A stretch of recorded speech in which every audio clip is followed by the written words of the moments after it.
Okay, good evening. Welcome to America's Third Party. Hello, I'm David Sponheim, and this is, of course, Wasteful Wednesday. One of my favorite days because I get to talk about legalization of marijuana and how important it is for our economy and how important it will be for our nation because it has a medicinal value. And it's one of the reasons why I'm going to make it the first thing I do, pulling it off the list of controlled substances. That's right, cannabis will be pulled off of the list. We will make it available so that everyone can grow it recreationally. It'll spark all kinds of ideas. Young people who don't have a purpose in life right now are wavering and deciding whether they go to school. Well, you could probably do like a lot of people in Washington and Oregon and Colorado and other states, and they create their own grow operations. And it'll open the field of opportunity for people. Now, when we say a grow operation, that means it will be pooling together all these different sources and bringing in medicinal derivatives, edibles, products for export. Our country could be a hash exporter, much like Afghanistan is today.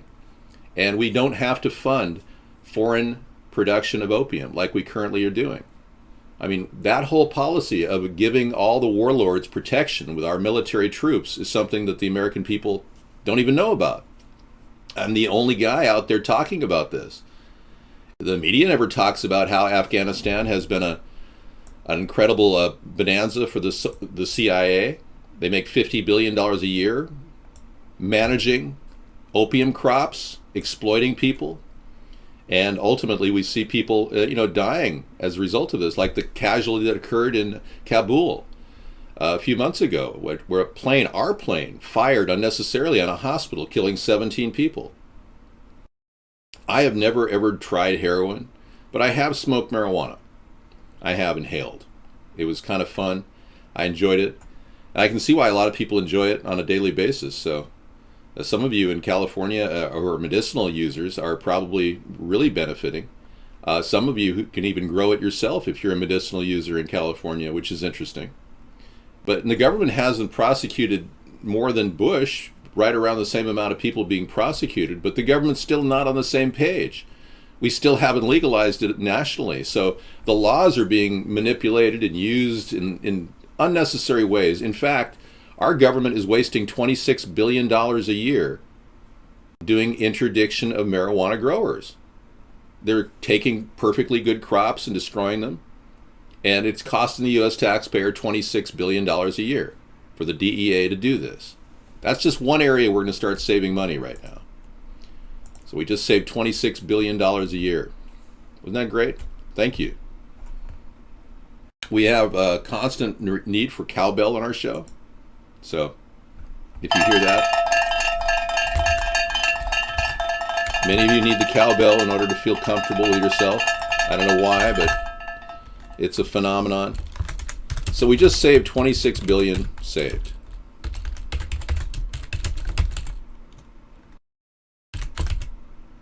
On legal weed. That's great. Yep. All right. So we just saved $26 billion. Isn't that great? I'm going to sit back and just rest on my laurels for a while and just enjoy the savings. I haven't seen David Letterman. What's going on with him? Was he replaced? Are you serious?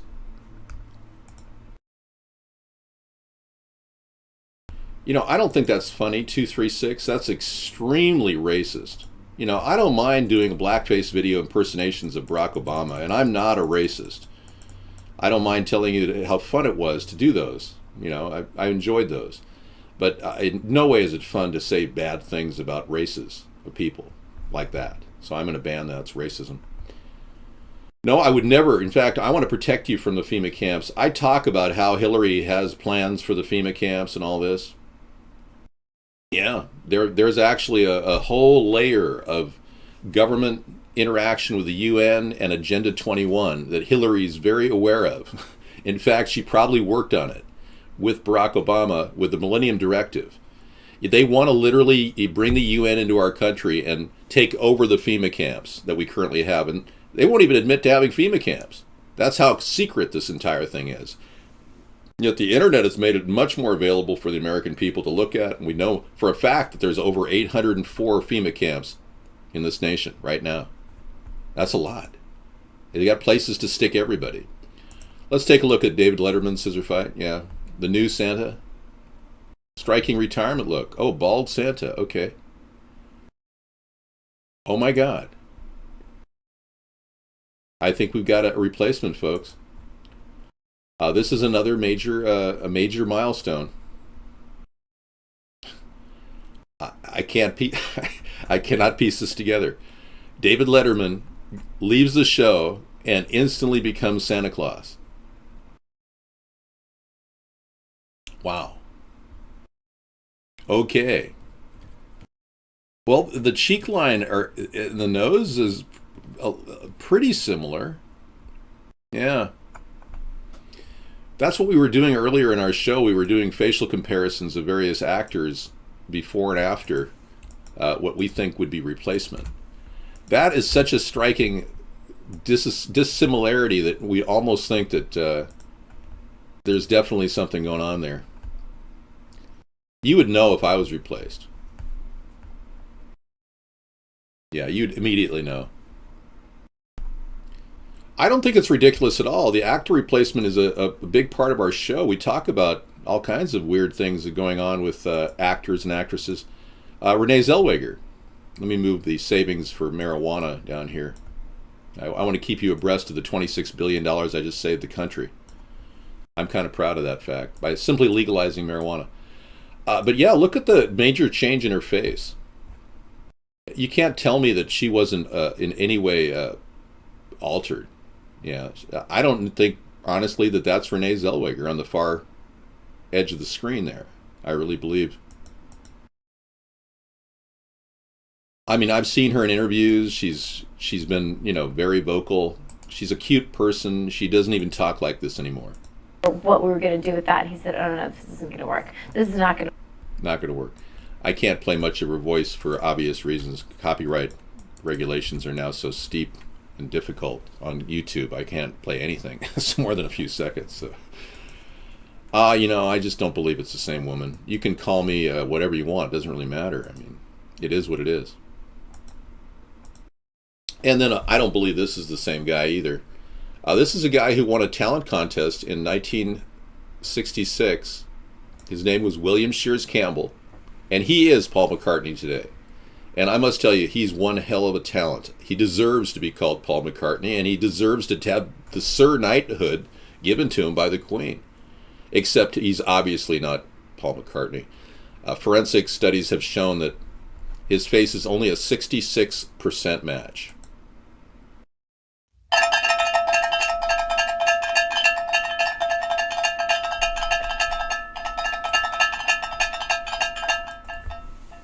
Okay, questions about the Britney Spears drama. We do a lot of social discussions. It seems like an entertainment venue tonight for some reason. Yeah, we'd like to go to the news story about Britney Spears and what's happening with her.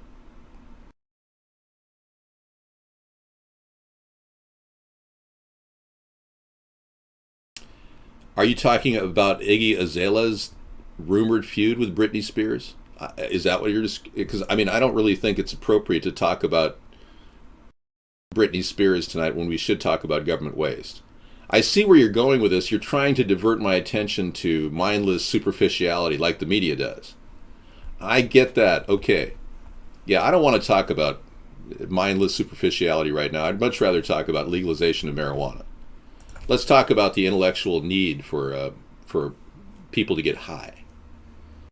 Because they're so incredibly bored by the trivial reality of constant stupidity that's circulating around them. Yes. You feel like you're Mr. Anderson. Mr. Anderson. Let's play music. That's right. You're looking at the world as if something's not right. You seek marijuana to divert your attention. You're simply relying on a drug to make yourself feel more diverted. It's a diversion, Mr. Anderson. It's a strict diversion from your reality. So that's why people smoke marijuana, in case you didn't know.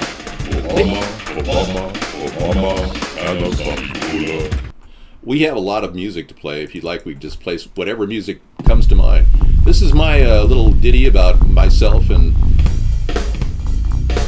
a program called Acid, which is a Sony product, which is really good. I took loops together, and so far they haven't monetized this because I made this on Acid by Sony.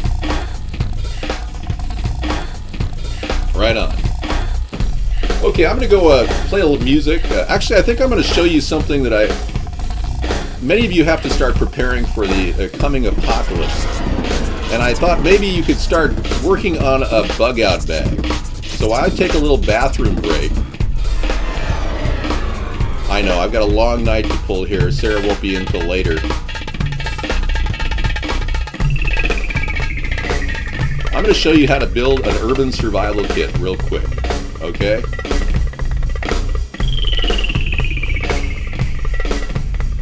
How to survive the coming difficult time. You need something in your car just to be safe. So I recommend you do this.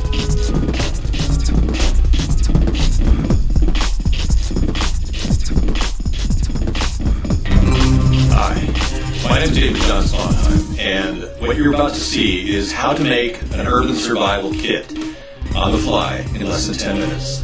Starting with your clothes, okay?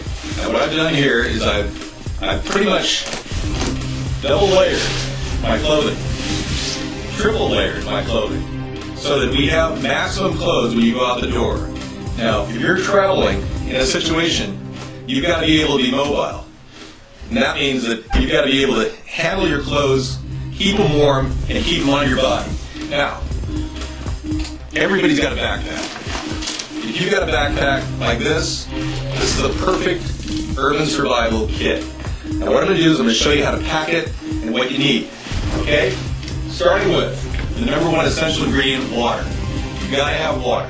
So what I've got here is one of these water bottles that filters on the fly. This will take swamp water and turn it into fresh drinking water. You got to buy one of these. They're readily available at any survival store, any outfitter in America. Okay, put that in the backpack.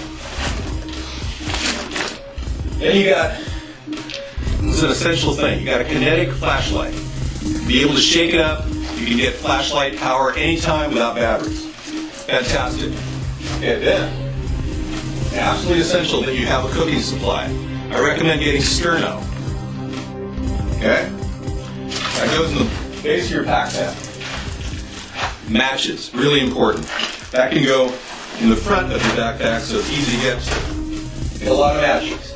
You're going to need a cooking device, and I urge you to get something like this. This will have to be turned into a frying pan. It gives you the ability to have a frying pan and a kettle all in the very same kit. Okay? You can make a lot of things with this stuff. All right.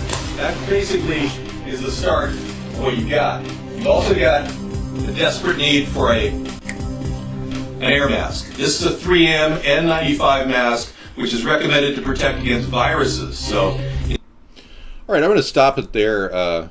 It's really important that, This mask, by the way, would be something I would integrate into the CDC's plan. And we've talked about this. Hey, welcome back. Hey, DT Laura. I believe that that mask in particular, the N95 mask, could be mass-produced. The government could buy a massive amount of them. Right now, the CDC is costing nearly $7 billion. Seriously. And say we just get rid of the CDC as we know it, and bring back the Poison Control Center and focus on getting masks to people. I believe we could do masks for about $2 to $3 billion in net cost. Every single family in America would have about 4 or 5 of these masks in a bag, and a reorder form would be in there. So, yeah, let's go ahead and add.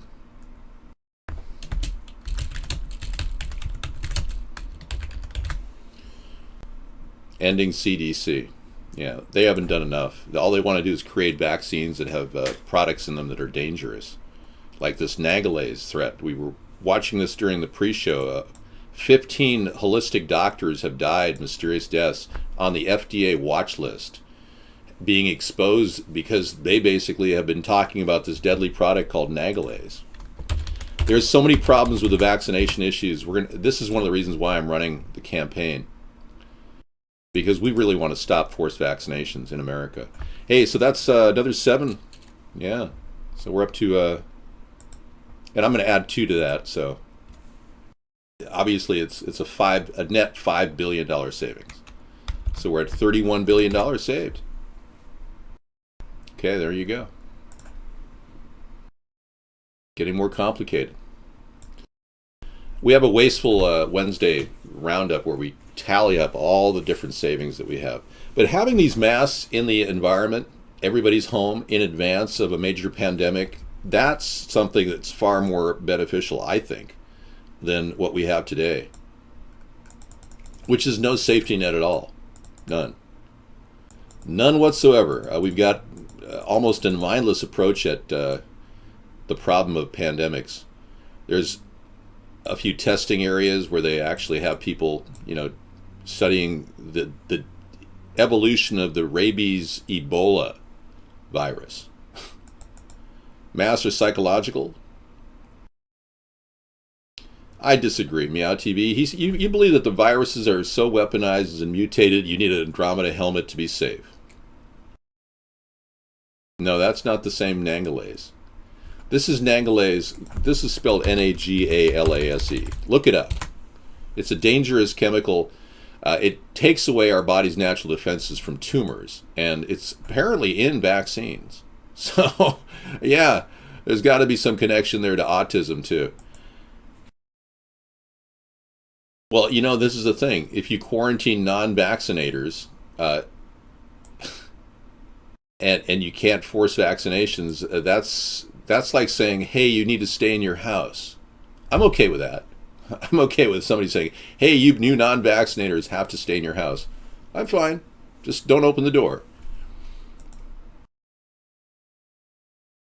Well, how do bullies out there on the internet get away with this unless you people give them credence to what they're saying? When you're feeding into the mindset of a bully, like some other broadcaster, I'm not going to name his name on the show because somebody's talking about that bully right now, but anybody who draws their courage from the bottom of a bottle is a real coward. Yeah, people that derive courage from alcoholism, that's pretty sad. Yeah, you need to stop catering to those people. And please don't mention their name in our show, or I will purge you. Thank you. No, I'm not saying the sky's falling. I'm saying there's a lot of things that we need to look at, like why the government doesn't have preparations. This is one indication right here of what we need is a civil defense system. We don't even have that. I'm serious too. You can't possibly be worried about an alcoholic threatening me. And I didn't mention one person's name, so mind you, that's the least I can do. Yeah, I don't know. All I can tell you is there's a concerted effort to shut us down on the internet. And I have done everything possible, humanly possible, to fight that. And we're doing a pretty good job. We're withstanding the ravages of censorship very well, even on this network. And I want to thank all of you who've come in waiting for the cowbell on the timer at 15 minutes.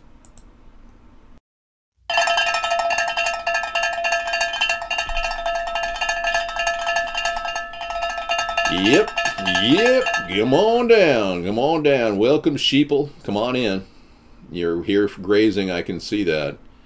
We have questions right now. Somebody said something is going to happen before the American election. That's probably likely. Yeah, something is going to happen. It's very likely that there's a psyops going on right now somewhere around the world. And even the thing that happened recently in Belgium, I ran 5 videos last night that drew all kinds of question marks. Were the video footage that was distributed to the press, was this footage copy of a 2011 incident in Russia? It looked like the same location. Many people are questioning that. One guy was seen carrying a plastic baby around in one of the scenes where the carnage was occurring. Most people don't walk around with their plastic dolly. Oh, a tour of the British Isles and accents. My sister would love that. Scissor fight. That's great. Received pronunciation is Excellent. I'll have to give that to her. I never really got too into the accents of Britain. I probably won't ever go to Britain. I wouldn't want to go there because, number one, there's the conflict. Our government really shouldn't have people working with the British government directly like we do. The Secretary of the Treasury, for instance, is a direct, has an affiliation with the World Bank directly and with England. And I didn't want to, make a big deal about this, but there's a huge problem with our structure, our government, that allows the Federal Reserve to operate as a central bank funding operations. But if we're going to save money tonight and cut government waste and solve other waste issues, it's good to know that we do have a different plan than the two-party system. We want to bring our country back, the United States of America. It hasn't actually functioned as a legal entity for about 80 years now. Yeah, it's been completely in bankruptcy since March 9th of 1933, sorry. 1933 was the date of the bankruptcy of the United States of America. And instead of the United States of America, we've had the United States. And many of you think, is this guy on something, or are you smoking some good weed, man? But no, actually, there is a huge difference between the United States and the United States of America. The United States of America was bankrupt, and if we pull out of bankruptcy like Chapter 11, we could restructure our funds and we could abolish and essentially close down the corporation that's been leading us ever since. And it would automatically end the Federal Reserve as well. So there's a major rift in communication here between people that are in the know, like me, and a few others. Karen Hudis, who is a former attorney at the World Bank, she's been talking about all of this in detail and making it her life's quest to expose the truth about this. A lot of people have been exposing the Act of 1871 and how it created the United States Corporation, and then they implemented the strategy by the time the Federal Reserve was constructed on Jekyll Island in 1910 to 1913, and they passed the Federal Reserve Act in 1913. They had everything in place to control what they needed to do in 1933, and they basically dissolved, or they bankrupted the United States of America. Now you're up to speed. Did Trump just say he wants an American Gestapo to secure neighborhoods? Let's take a look.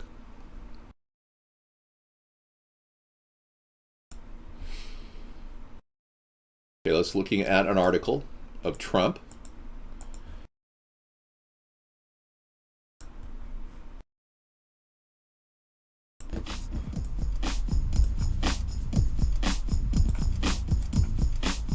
Wow. As he watched live images emerge from the terror attacks today in Brussels, Trump told a CNN Wolf Blitzer he fully supports the idea of going into Muslim neighborhoods and looking for potential terrorists. Ted Cruz suggested today the U.S. should step it up in involvement going into Muslim neighborhoods. He described it, really, looking for potential terrorists. Is that something you would support? Blitzer asked the contentious presidential candidate. Yes, I would. I think that's a good idea, Trump responded. Trump talked about Muslim neighborhoods in the United States, for example. He immediately affirmed, I would support that. Yes, 100%.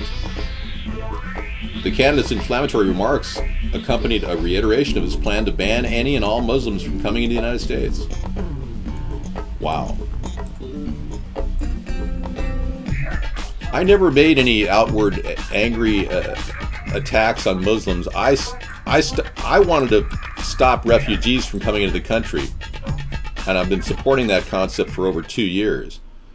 I never marked Muslims as the necessary target of deployment. Wow. So yeah, we've got a real issue there. The Hillary laugh button. Wow, that looks like fun. This looks like fun. Let's do this, shall we? Let's have a moment where we can just enjoy ourselves. Time's up.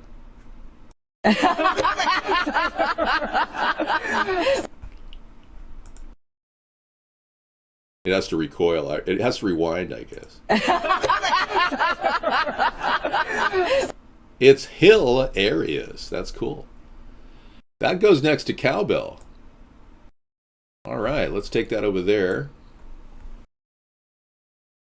And we'll get back to the chat.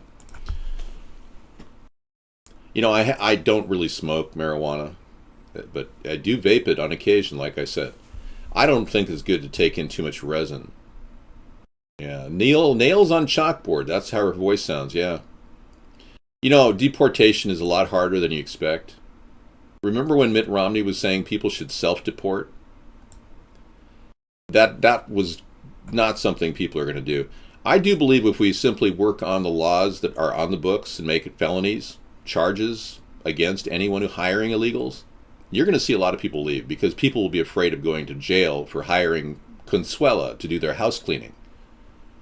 Yeah, and we'll bring up the whole Leona Helmsley issue. That's the way to go with immigration. We don't need to start hard deporting people at this point. And many of you who want World War III, you really want that, I know. You really want to trigger World War III. You really like that. All right. I think that my opinion, required to get a job, degrees should only be a requirement for research, military, and government bureaucracy. I agree, Meow TV. That's great. Yeah. You think that degrees and diplomas should not be a requirement to get a job. That is the best thing I've heard you say in a long time. Wow. Thank you. Glad that didn't go unnoticed. Pearls of wisdom from a man who has, 9 PhDs now? Out of the Meowology university that you created in your mind? Or wherever? 7 PhDs. Official. Sarah is not my sister. Sarah is my partner and companion. I have to laugh when you really believe I look like Sarah? That's so funny. She's not a nun either. 23 jihad training camps are located inside America. Obama's FBI does nothing. I have knowledge of this, and I'm definitely going to be working on that with a task force of special forces when I become president. Yeah, I don't want to put together deportation forces for Muslims in America or anyone who's applying for citizenship for that matter. Exposed, 23 jihad camps. Yeah, we don't want to allow violent jihadists into our country. I agree. 23 of them within the U.S. borders isn't frightening enough. The fact that President Barack Obama has done absolutely nothing about them should be. According to a document released by the Clarion Project, 23 confirmed terrorist jihad compounds belonging to Jamaat al-Fuqra, a Pakistani Muslim Brotherhood, and Al-Qaeda-related organization were operating within our borders. It's an extremely militant group of international terrorists. They've been providing paramilitary training to new recruits for jihad against America. And I'm concerned that they're getting funding from the CIA. Very, very troubling. Yeah. The connection to the Gulen Society as well, very strange. We've got a lot of work to do, folks. If we're going to stop jihadism, it's not going to go door to door against Muslims who are simply exercising their freedom of religion. The mindset of the Trump campaign is so out of it. It's uncanny how this man is overlooking our freedom of speech and the rights of individual Muslims who are U.S. citizens. It's uncanny. All right. You know, I'm not okay with bringing in refugees, Bostonian. You're telling me the Boston mayor is okay with bringing in 10,000 Muslim? Yeah. Wow. Wanting to threaten me in a chat room is a bannable offense. And by the way, it will go into the NSA work file that they keep on record for 18 months with Vaughn. Just so you know. Yeah, you would want to do that on a regular basis without, worrying. Billionaire philanthropist George Soros hopes the bleep bleep goes to pot. George Soros he's been behind the MoveOn.org support for legalization. But I don't want a Zionist wanting to control the world, buying power by sending money in any direction whatsoever, whether he funds riots in Ferguson or in Baltimore, or the recent rioting in Chicago, or he supports pro-legalization. I don't want any part of him. I want nothing to do with Soros. Nothing to do.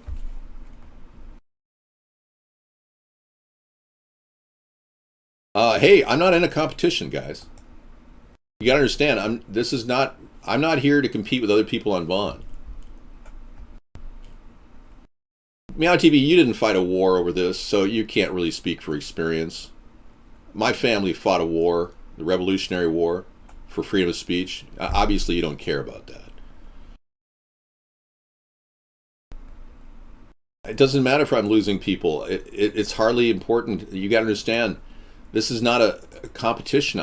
I'm really, if I was into personal gain, I'd be all over that. It's like, oh, I can't not, oh, I got to be number one. But I realize that I'm being censored on the Vaughn Network, so it really doesn't matter. There's thousands of people that are trying to get into our show every night. They keep me on a limiter. I've got 100 max limiter on the Vaughn Network. My numbers don't get above. Excuse me. Sir, do you mind? Thank you. I'd appreciate it if you step out. Well, make no mistake about it. Well, make no mistake about it.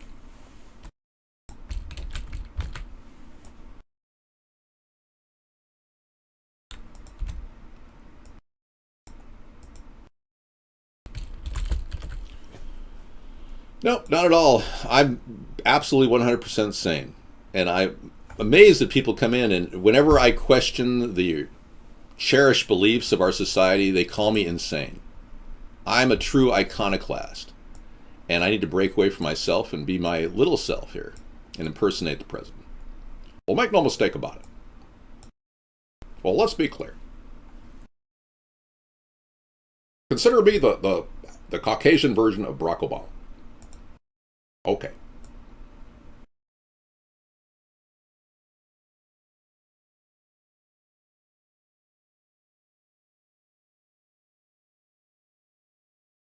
His head's in a weird place. I can't get into it. I just can't get into his head. Well, let's be clear. Well, you know, if this was a popularity contest, I would be like, I got to constantly be seen. But, you know, I don't need to throw waffles in the toaster and call it a cooking show. Well, that would be wrong if we were doing a whole lot of jelly beans. I've often wondered how they make jelly beans. Does anybody know? I'm not in any way a comedian, no. I do impersonations on occasion, but they're not designed to be that funny. I don't have viewers abandoning the site. I have a censorship thing going on by the Vaughn Network. Yeah, we are being watched on 2 or 3 other networks, and we're being telecast worldwide.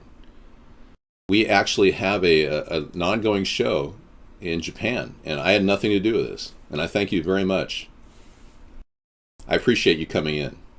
No, I don't suck at impersonations. I actually am one of the best in the world, bar none. I am. It is true.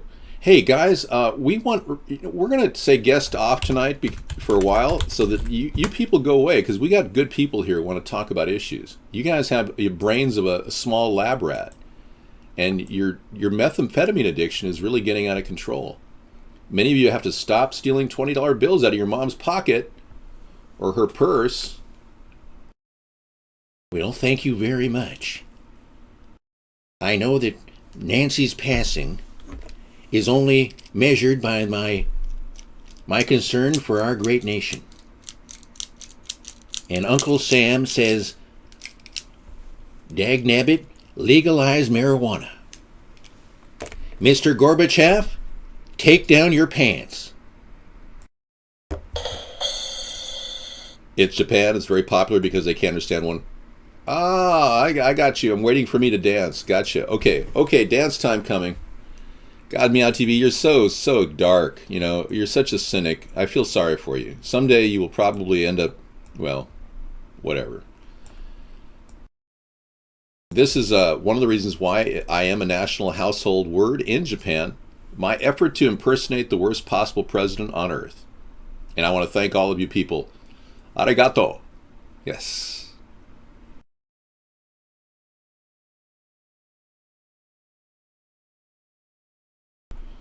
All right, thank you.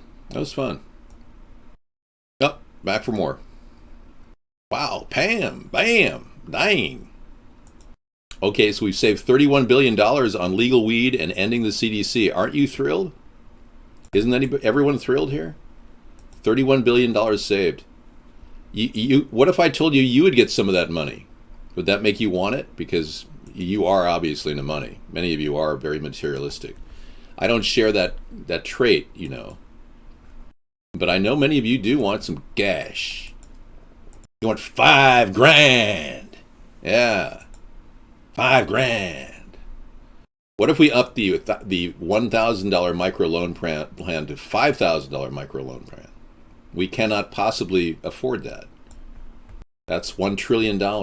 We can't afford $5,000 microloan program. Let's talk about the Dow Jones average. Yeah, let's do the news. We haven't done the roundup. Well, let's be clear. Yeah. B-Master, I've been censored. It's a conspiracy. And you know those guests? God, those people. You know, I can imagine what their life's like. They've got like an unbelievably dark world they're living in. They never clean their toilet bowl. They've got, you know, unbelievable filth. They're living in their own secretions. And they come in our show because they have nothing else to do in their life. They can't even afford Netflix. Not that you have that problem, but those guests do have that problem. Okay, so the media propaganda machine continues to spin the stories about the Belgium horror and this terrible accident, the bombing attack, that allegedly killed 31 people. The new evidence of its security forces' shortcomings in monitoring violent Islamic radicalists, a failure that has allowed this country at the heart of Europe to become an incubator of terror. I think that was all by design. I purposely think because they were being run by Muslim people, most of these airports are completely, you've got security leaks up the yin-yang. Yes, that's Uncle Muhammad. He's coming to bring in, yes, the large suitcases, yes. I mean, they don't seem to care that there's a problem here, that these people could be jihadist terrorists. And if it really did happen, and the Brussels attack really did happen, which we're still deciding right now, we have to assume that at the very least we can all agree there is a serious security breach. So yeah, I would agree with that story.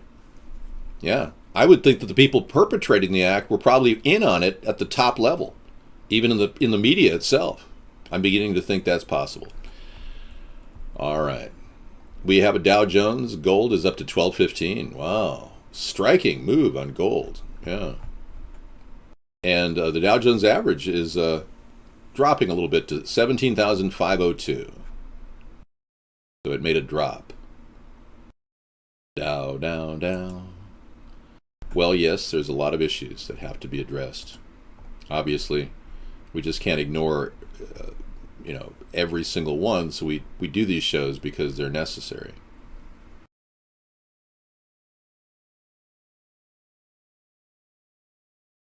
Dow. Doon, doon, doon.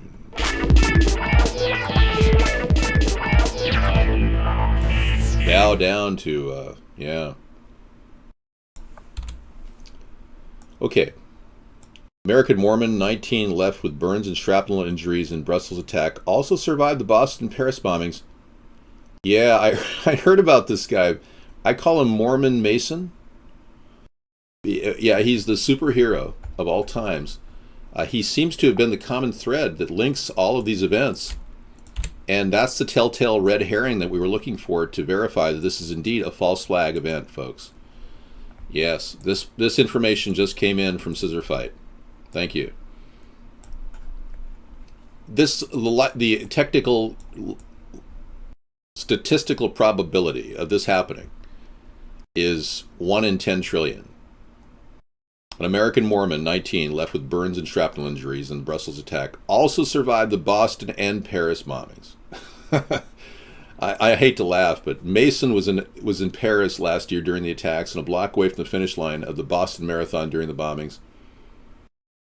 Yeah. All right. Well, there he is there. The thing that happened is people on the internet found this guy's face. And this story just popped right after they found this guy's face in all of the events. And this is called an elaborate cover story. Yeah. Attacks incredible survival skill of surviving all of these events. Yeah, it's just hard to believe that this is a real story now. Now they're spinning counter propaganda stories to cover their ass. You know what I mean, right? PK is all over this. PK is a guy, PK Truth on the internet. He is all over this. Yeah. At this point, we're processing it as a false flag attack. Another one. In fact, right before it happened, people were in our room saying, aren't we due for another false flag? I'm serious. Go ahead, David Nation. I'm all ears. Go ahead, caller. And I'll tell you whether it's yes or no. I said no. Okay. Yeah, you're right, Meow, now with the false flag. Meow never talked about the false flag.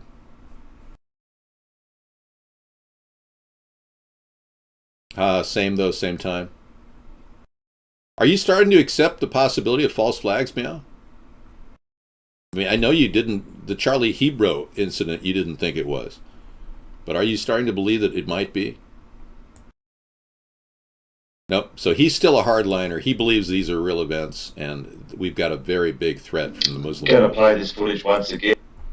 We've got a link from PK right here. Let's play this. 1 minute and 52 seconds. Let's listen to PK Truth on the Brussels airport smoke and mirrors story. Thank you for that link. Right on. We're rocking today. This is good. And after the explosion in the departure hall, see if you can find one thing that's glaringly missing. I'll just play, this is a major airport, mind you. I'll just play a bit of it. See if you can pick out what is missing.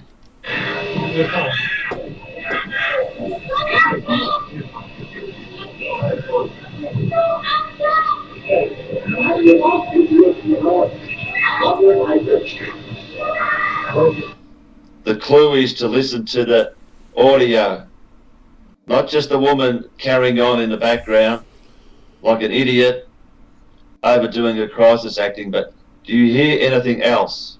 This is a major airport. Stay down. Stay down.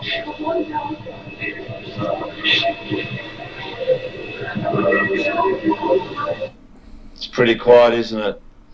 What do you see in front of your eyes? You see lots and lots and lots of smoke. No smoke alarm. Smoke, airport, even in your homes you have one of these. Yeah. You have a smoke alarm. Smoke alarm. Where are the smoke alarms at this airport? Yeah. Not to mention any sprinkler system Yeah. coming down because all the roof caved in. Yeah. But I won't worry about that part. Yeah. So keep playing it. Where are the smoke alarms for all this smoke?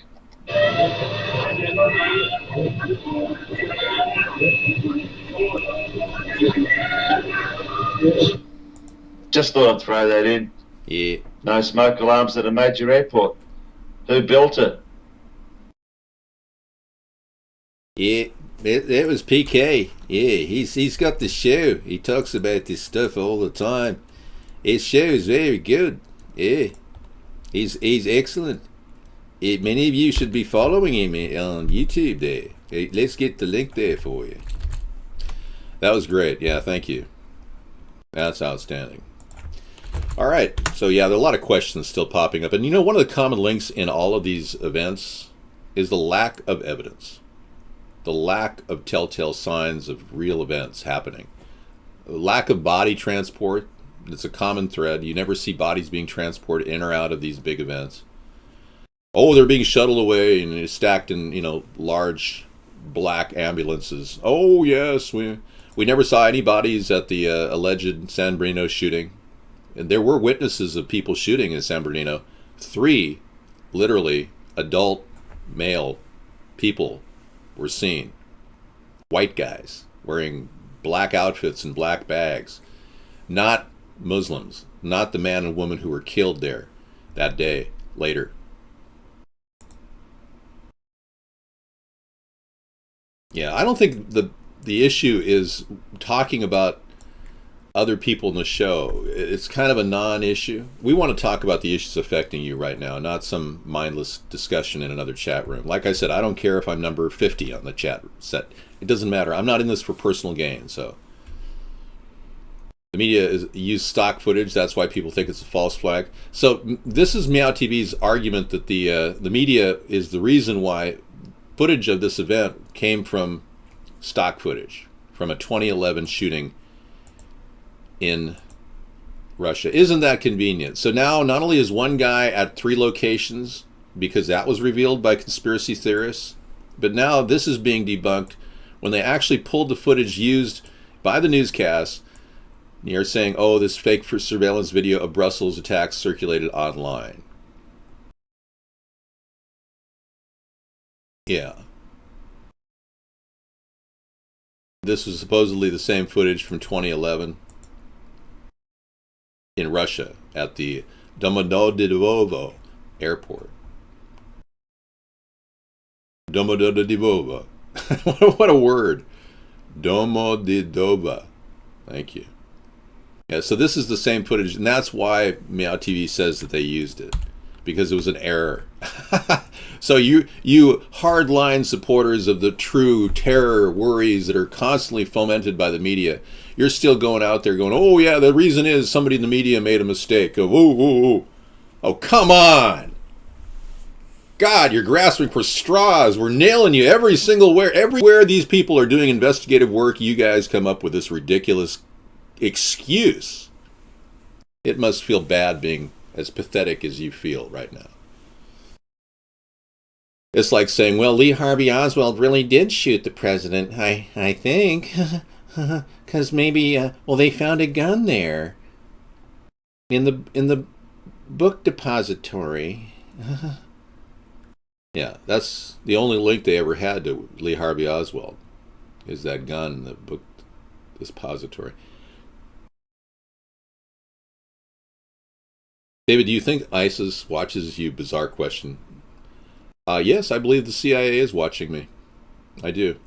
I think they know what I'm preparing to do for the country, and I don't think they should be concerned because I want to give them a better future. I'm tired of them living in shadows and having to cover stories up constantly. I'm about ready to... Hey, everybody, real quick.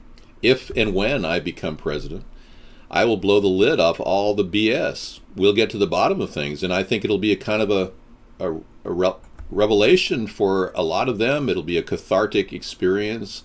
I won't fire them because they've been lying to the American people for so long. We'll look at their merit, their work record, and we'll continue their service as long as they understand we need to dedicate our efforts to the truth, not lies.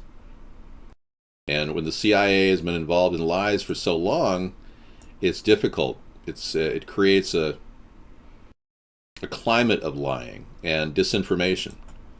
We all know that the CIA had a plan, and this plan was actually revealed by one of the greatest directors they had. Hang on. There we go. Let me move my savings. I have $31 billion savings tanked in here. Yeah, this is what William Casey wrote. He says, we'll know our disinformation program is complete when everything the American public believes is false.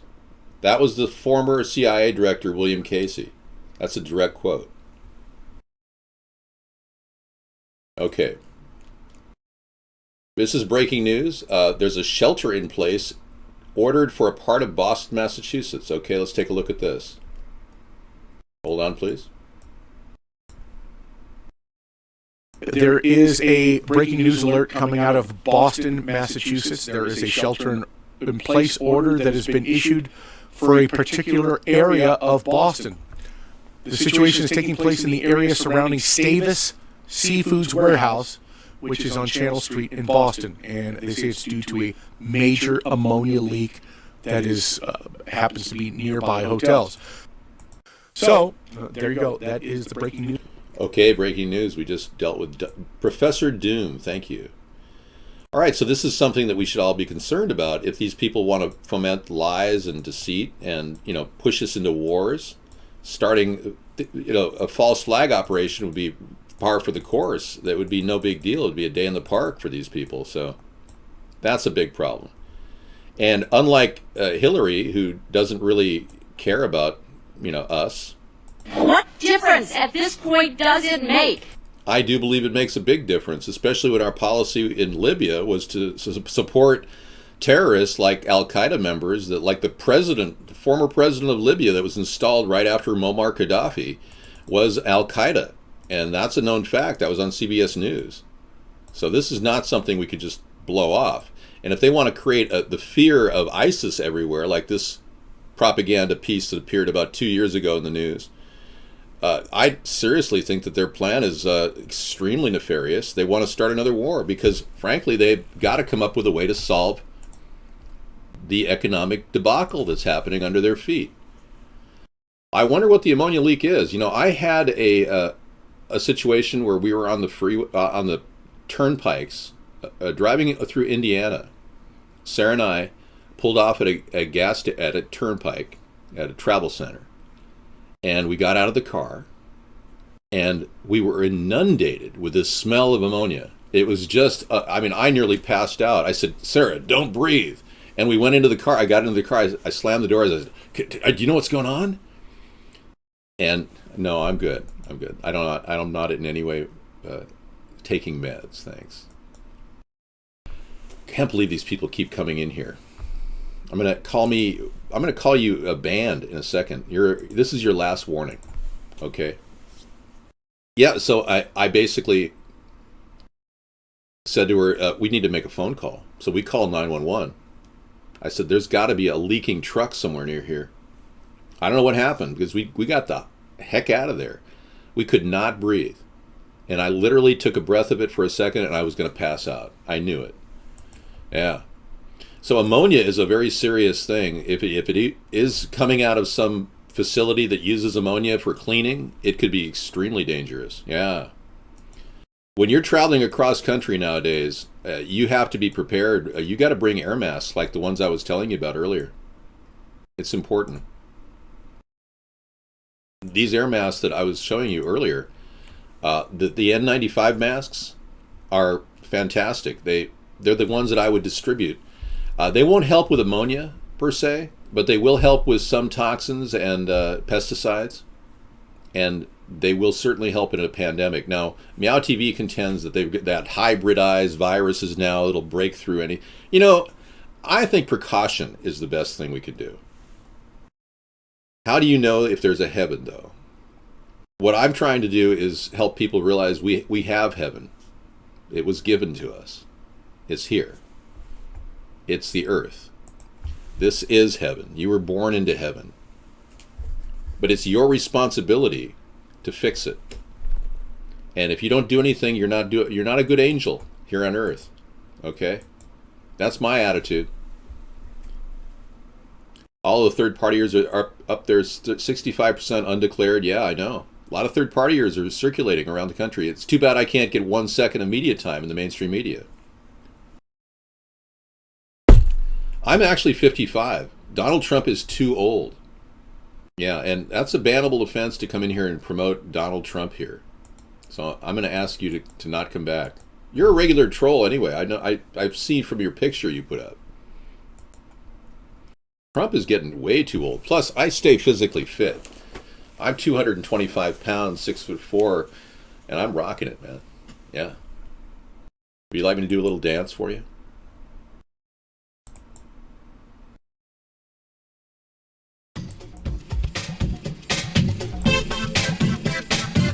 Okay, we saved $21 billion, $31 billion so far tonight on legalizing weed and ending the CDC. Yay. Right on.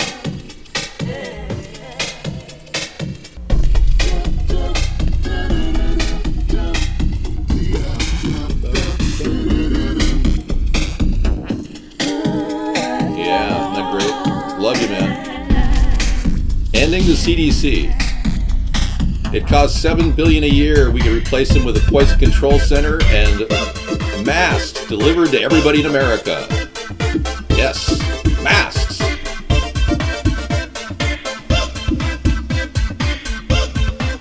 Part of our new civil defense strategy.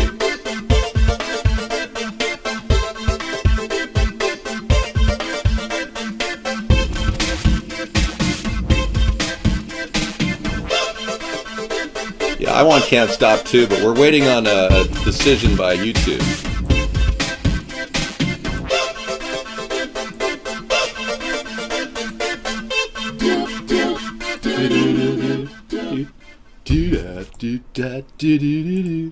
Okay, so we've got here ammonia leaks. Okay, we got a couple links that came in here. Trump is very divisive. He's not a uniter, he's a divider, folks. I'm a uniter. And what really is interesting, he's got an ego just like Barack Obama. He's going to get into verbal battles with world leaders. That would be a very big mistake for our country. We wouldn't need that. We need more of a John F. Kennedy character. Trump is extremely dictatorial in his efforts to claim that anyone criticizing him in the media will be prosecuted. It'll be illegal to criticize him. I mean, these are questions that you go back to the hark back to the idea of Adolf Hitler and how he tried to control Germany. Or that's something Kim Jong-un would do, make it illegal to criticize him in the media. Okay, so apparently George Soros' real crusade is to legalize marijuana in the United States. Well, just because it's my crusade too doesn't mean I'm receiving money from George Soros, because I'm not. Yeah, I will not receive money from him. I don't like the man. I think he's got a Zionist directive behind the scrim of legalizing marijuana. That's just one of the things he wants to do. Billionaire philanthropist George Soros hopes the U.S. goes to pot, and he's using his money to drive it there. You know, I even the way that article is written, it's completely slams pot. You know, and it's like our country's going to pot. I'm not going to even read this. It's just ridiculous. I don't care if he spends $80 million. I don't really care what he does with his money. But it's not, in my opinion, something I would approve of. Money directed toward creating riots, like they did in Baltimore and Ferguson. That's not something that's appropriate. Soros is Jewish. Yes.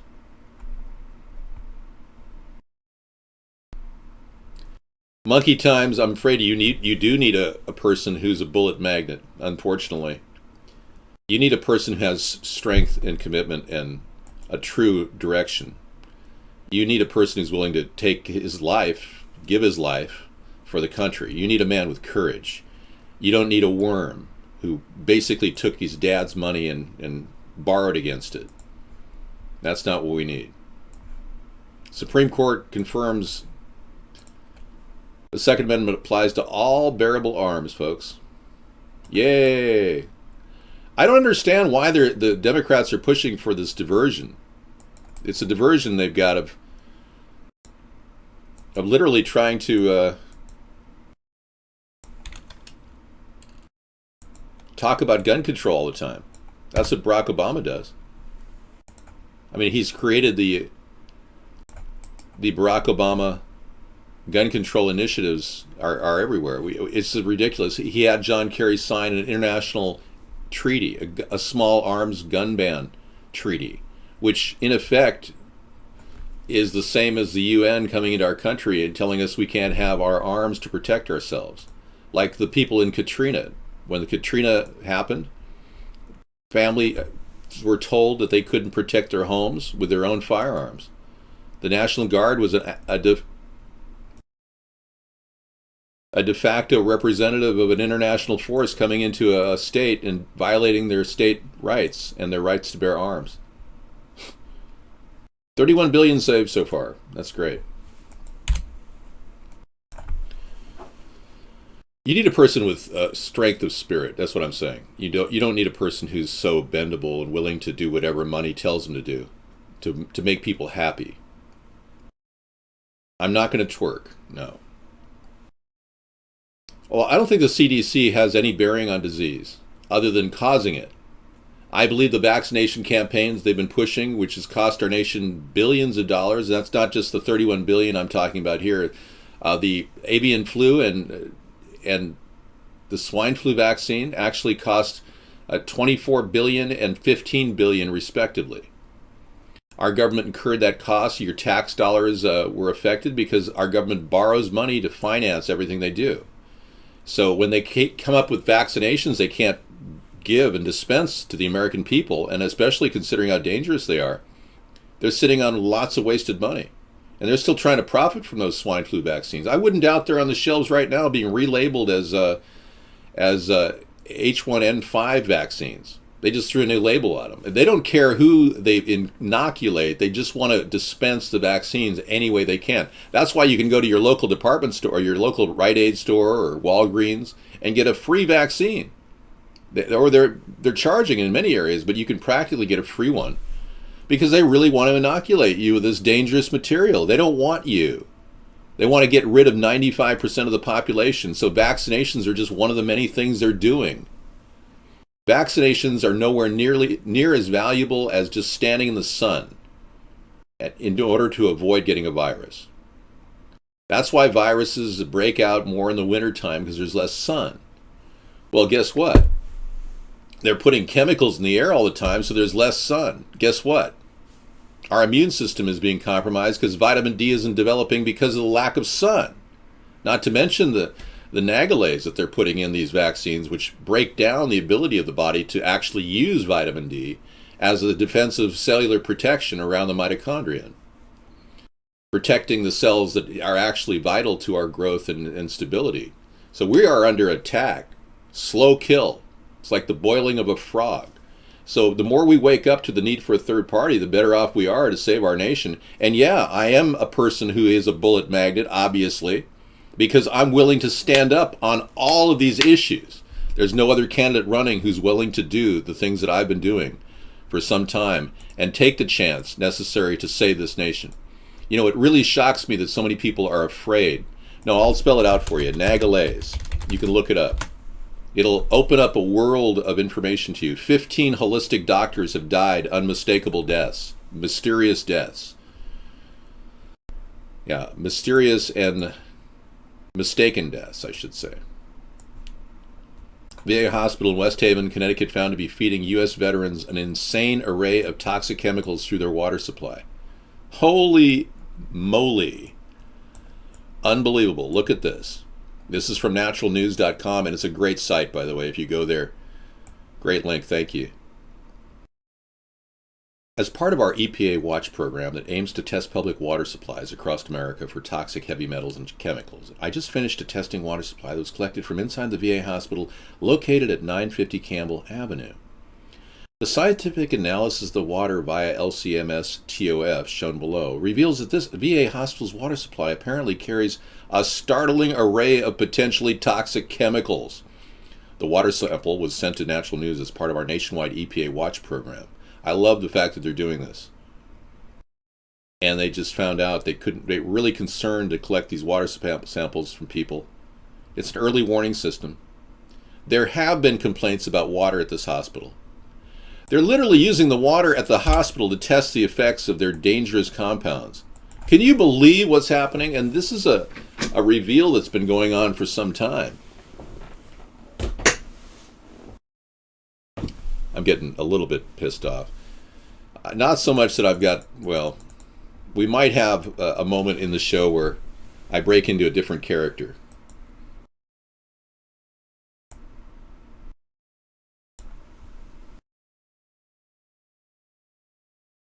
Now I'm getting pissed.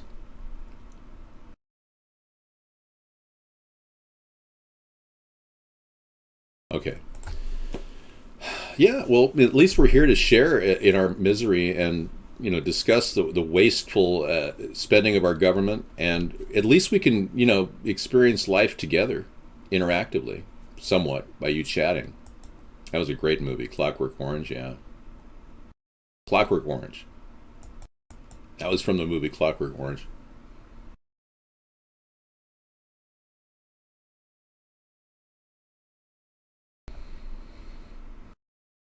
I like how it kind of breeze. Heavy duty, yeah, man. Really heavy. All right, so let's go back to the doctors are being killed for saving our children. Yeah, that's the thing. It really makes you wonder. Okay, we've got a wild background here. Yeah, cosmic. And another one to boot. Do you like that one? Yeah, trippy, man. Trippy. Some of us are having fun. So we've got a problem with the two-party system. These are two wings of the same bird, and they're basically clowns that are put out there. If you can imagine an Alex Jones character, but in the Democratic or Republican Party, you've got your hard right-wing extremist Donald Trump, who is essentially becoming a political clown.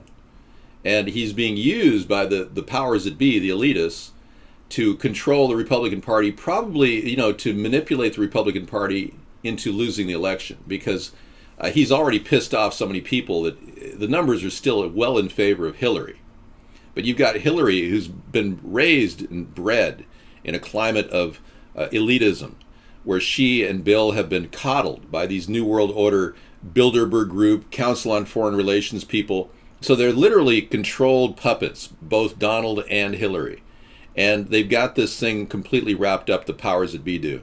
They have tremendous amounts of money, and they prime the pumps of these clowns.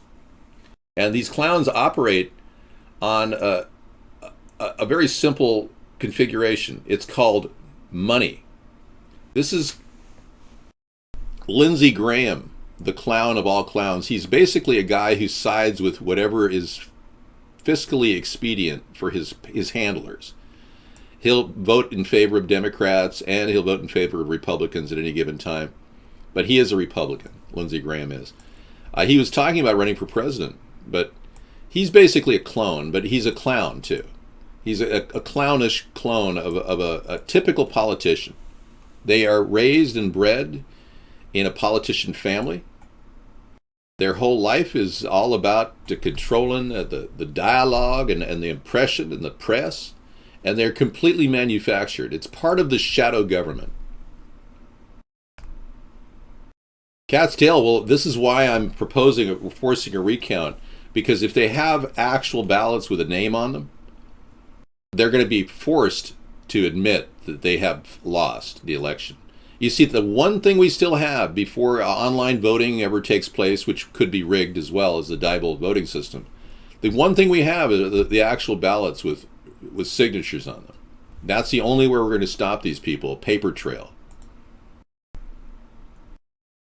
Ketchum PR firm now pitching services to organic food companies after a long history of pushing biotech propaganda. Wow. Well, they're working in different levels. They're trying to dismantle the food industry and discredit them, but now they're trying to work from within. Yep. Yep. So they're trying to control the organic food companies, which have gotten fairly rich on the backs of, elitists who buy organic food at the Whole Foods market, whatever. But I support organic food. I've always believed it should be more affordable, though. Yes, so Meow TV has found a nagalase injection is in fact a stealth bioweapon against cancer, because cancer cells produce this enzyme and are attracted to it, whilst the rest of the chemical of the vaccine kills the infected cell from the inside. Yeah. It may be a bioweapon against cancer, but when injected in passively into a body, it can actually create cancer. And it opens up the opportunity for our immune system to fail against cancer. Yeah, force the count. That's what we're trying to do, force the count. And it's pretty impressive. Now, tonight I haven't carved away more than 31 billion, so let's add another 25 billion saved from using illegal aliens on the border to build the fence, the 1,000-mile fence, and then have those illegal aliens leave when they finish their 2-3 month duty building the fence. Because right now it's costing our country $25 billion a year to warehouse 400,000 illegal aliens in our prison system. So that's going to be a $56 billion saves. Okay? I'll round it down to $55 billion, because I'm going to need $1 billion of that money just to get them to work at the southern border in terms of infrastructure costs. We can use a lot of the FEMA camp trailers that were available during Katrina. We still have those trailers. I'll make it a $50 billion savings so far. All right? Because I need $1 billion to make that happen. We're going to pull the fencing down from the current fencing that is around a lot of the FEMA camps in the northern sector of the country.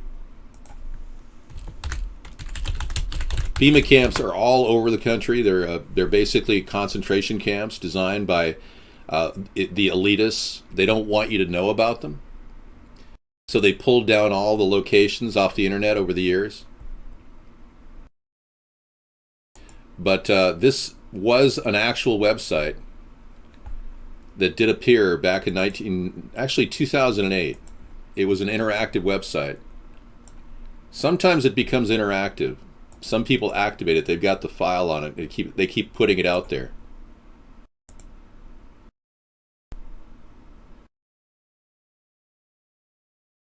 Yep, server not found. See that? So the government is systematically scrubbing the server every single time somebody posts this. But there's still a remnant on it in the internet. These are all the northern latitude ones, especially Indiana, Illinois. All that has fencing around it. There's fencing all around the Patrick Metal facilities, which is a very suspicious organization in South Bend, Indiana. We can use all that fencing to build the fence on the southern border. So we don't need to worry about fencing. And that eliminates two things. It eliminates the potential for concentration camps to exist in the northern sector. Now, the map has never been debunked. It, in fact, was pulled off the Black Static. We have COINTELPRO. We're going to ban you. Black Static was COINTELPRO. They're put in the show by our government to dispute every single thing that comes up. Look at that. I had to ban them. Look at that. See, I had to literally ban that person. Black Static. They're literally working for Allied Signal Corps, coming in here claiming, oh, that's not true. That's totally been debunked. Oh, yeah. We've suppressed every bit of information out there and censored everything. You can't come in here and say these things. It was a person from Allied Signal Corps. No doubt. All right. So we saved $50 billion. It could be Nixon. My fellow Americans. I am not a crook. I want to pull out of Vietnam. Yeah, after Cambodia and bombing 100,000 Cambodians, yeah, you would want to pull out of Vietnam. Probably pull out of Poontang, too. You seen this, Dave? Okay, let's take a look. Two wings, same bird. Yeah. The two-party conspiracy. Jubilant ISIS supporters launched sick web poll to choose the next target of a terror attack, asking what color will the Eiffel Tower be next. This is some guys with a lot of free time and a good payroll working for government operations, no doubt. Yeah, they got nothing to do with their time, so they're coming up with websites now to foment terror crises around the world. They can't solve the problems in the world's economy, so they're coming up with another reason to start a war. It's that simple. These aren't real... They may not be, I should say. They may not be real terrorist threats. ISIS fans have been celebrating the horrific terror attacks in Brussels. ISIS fans. What is an ISIS fan? This looks like it reeks of propaganda. The Daily Mail has always had propaganda stories fomented by British Royal Intelligence or the CIA, so I don't believe anything in that story. It's bullshit.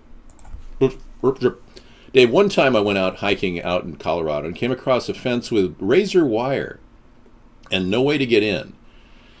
The biologists I was with had no clue what it was, and the fence had nothing but governmental research written on it. Well, that was called a research facility, a top secret research facility. It's good you didn't go in there, Sir Waffles. That could have actually cost you your life. we were over there in South Bend, Indiana, driving around, and there's a railroad area in that region where we were watching these rail cars. They're human rail cars, and it shocked us when we saw the facility there, because these human rail cars looked like they could easily carry like 3 layers of humans in bondage with shackles connected to the wall. And we were shocked that they were getting active. You could see them moving over in the towers with their video cameras. And I just said, we better get out of here. But luckily for you, we have Google Map, and we can go there right now and see what that facility looks like. You want to know about FEMA camps, obviously. So, yeah, we might as well go there right now. See what we can find. There's a facility in... Here's my Google map. Yeah, exactly. The entire swash of land from Chicago to Ohio is one long extended rail yard. I know. And it's also got fencing all around it. It's one giant FEMA camp, cat's tail. That's what I've been saying. Let's go to the Beech Grove, Indiana facility. Beech Grove, Indiana has a rail yard facility that has been supposedly constructed to work on rail cars. Let's see if we can take a look at it. There it is. Zooming in. It's an Amtrak repair facility. And I never went to the Amtrak repair facility, but it has all the earmarks of a FEMA camp, including the incinerators, just like Nazi concentration camps. Let me give you a close-up view of the building. You can see from the outside that they've got no windows at all. These windows were all boarded up for whatever reason. The entire buildings were boarded up. But, hey, you got bibliocyclopedes off limits, under the ground. Oh, yeah, that's a good one. That's a great link. Thanks very much, Sir Waffles. Yeah. That's a good one. I'm going to show that to Doobster later. He likes to collect these links. That's a really good link. Thank you.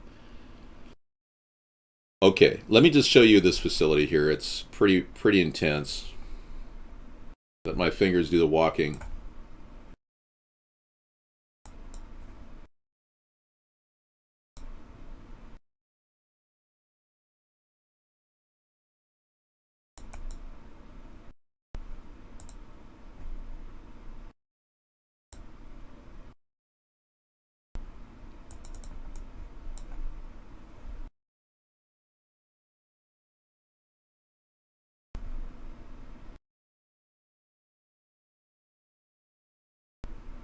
There we go, Street View.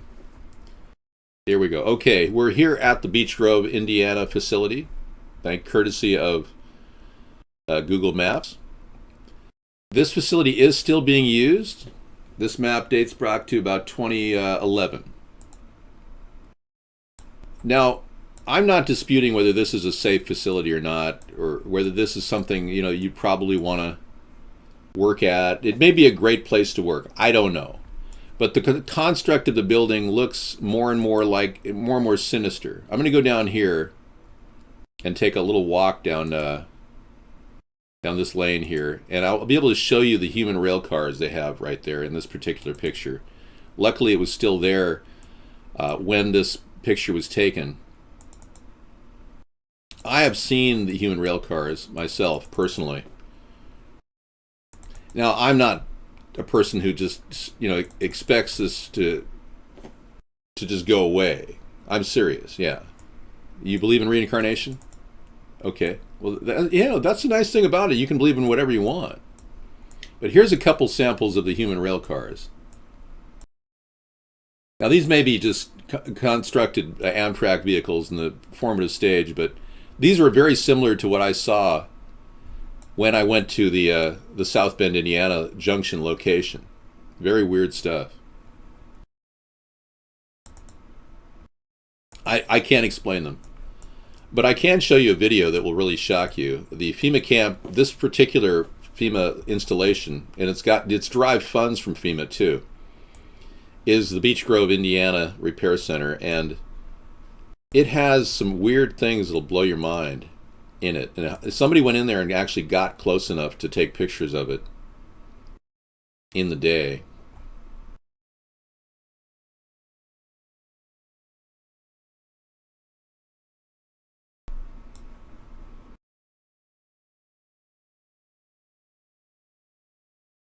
Right. FEMA camps, right. Weird stuff. Proof FEMA camps exist in Ohio. FEMA trains, shackles, FEMA domes popping up. This is interesting too. You got these things to worry about. An update to the Jade Helm 2015 operation going. Now that is an actual picture of a brand new building that they're building across the country, FEMA is. We don't know what these are. We don't know their purpose, but they look like veritable death chambers. You can't get in or out. My closest FEMA camp is Fort Lewis, along the I-5 corridor in Washington near Tacoma. There's also a facility north of here, which is part of a Marine headquarter location for Department of Homeland Security. There's one in Anacortes and in Port Townsend, which is fairly close to my location. There's an underground unit that's been developed for warehousing over hundreds of Marines for a local deployment. I've already seen that going on in my local area. But about 50 miles from here, as the crow flies, is a FEMA facility at Fort Lewis. The entire freeway overpass was designed to trap people and divert them into the FEMA camp. It's all set up for that. If there's a disaster along the West Coast, it's exactly... I urge you to take the coastal route next to the ocean. Don't go inland, because they've got all kinds of potential problems there in the I-5 corridor with the FEMA facility there. But yeah, I'm going to pull up the video from that FEMA camp, if I can find it.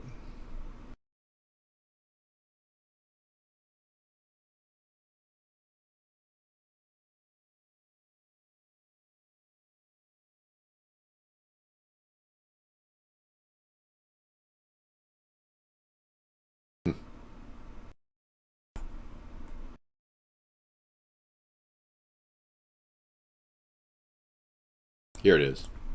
This is the one I want to show you. The FEMA plans to imprison American citizens have generated a lot of interest around the country in locating the potential prison camps throughout the country. These may be facilities currently being used as prisons, such as those you saw earlier, or prisons that are being built supposedly in the name of the war on drugs.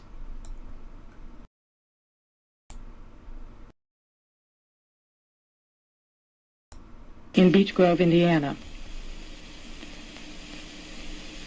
We're standing now in the main parking lot, which doesn't look too sinister. At this level, it is a very large parking lot, fenced on all sides by fence topped by barbed wire. It also has these electronically operated turnstiles. Check this out.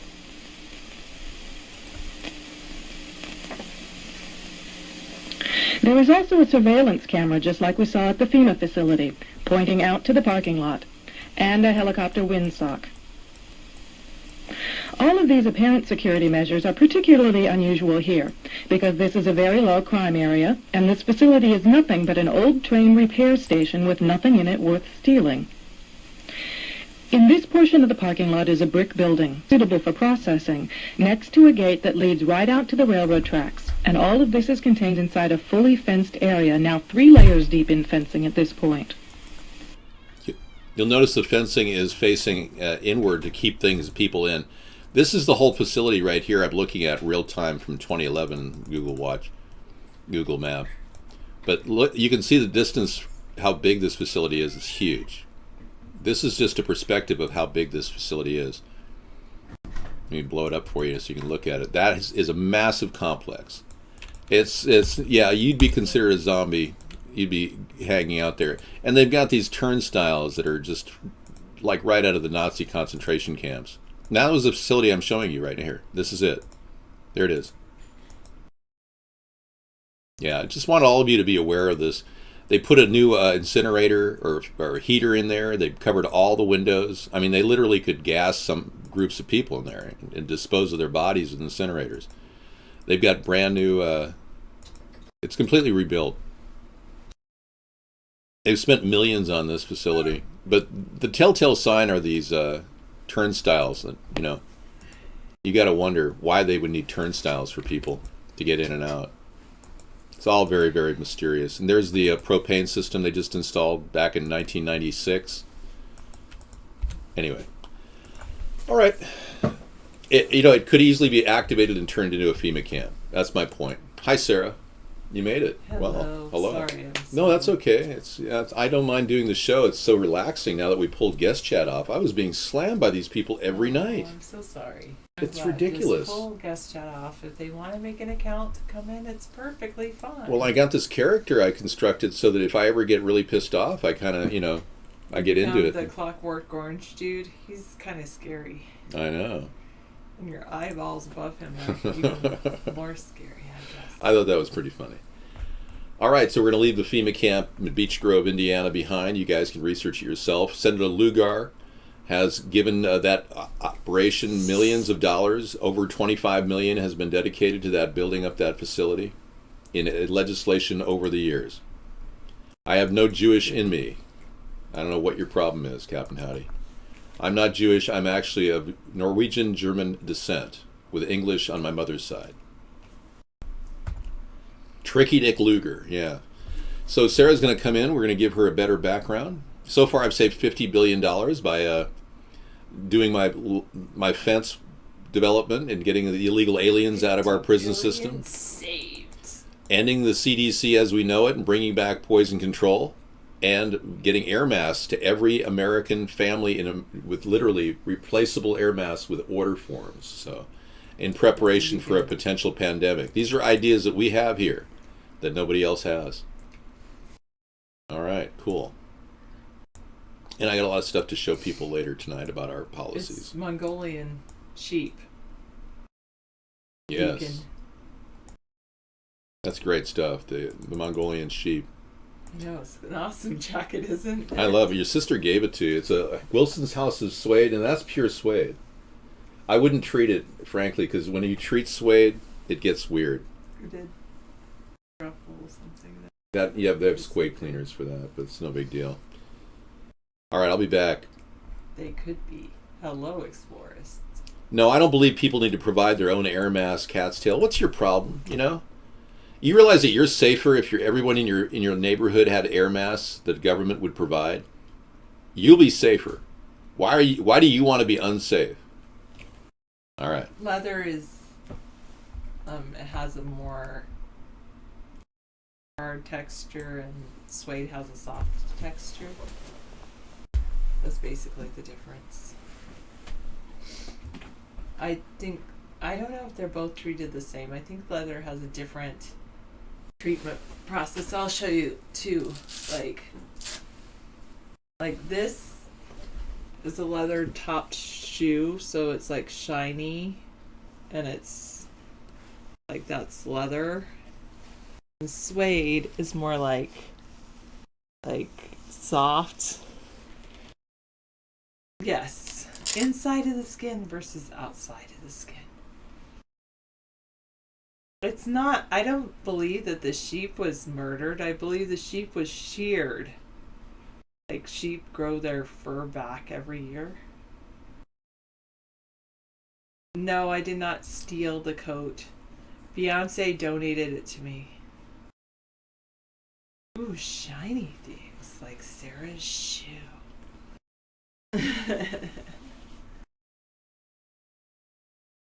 No, I was just outside and it is crazy in love.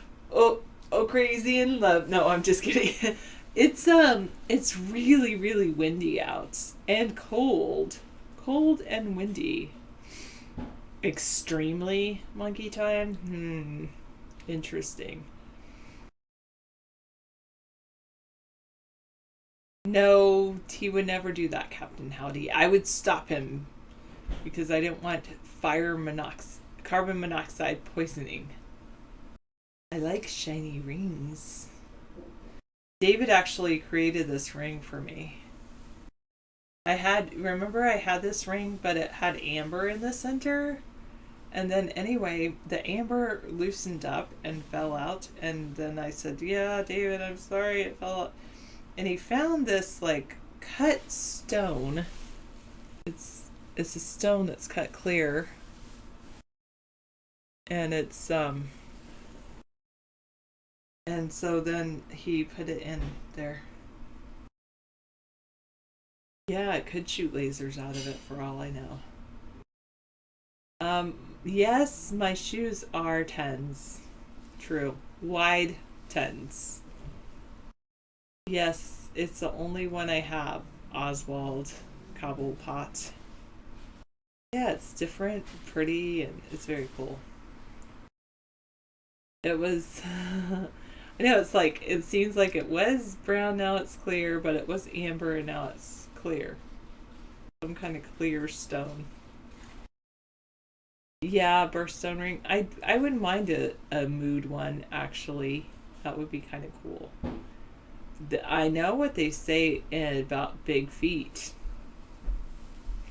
Yes, I do. All right.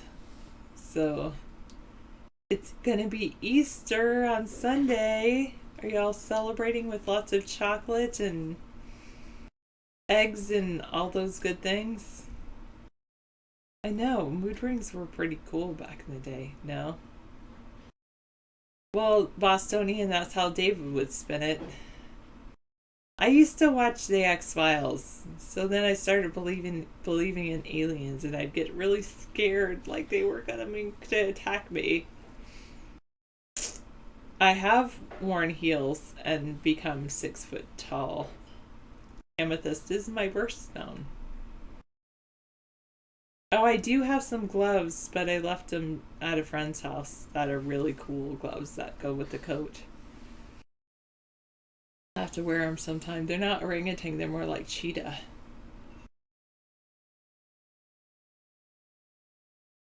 Oh, okay.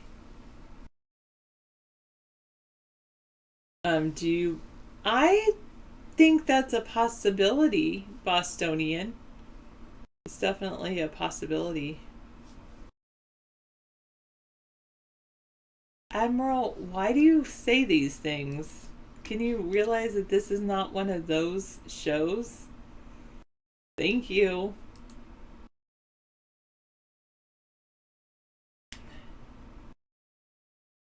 Yeah, a little bit scary, Dr. No. Pretty scary.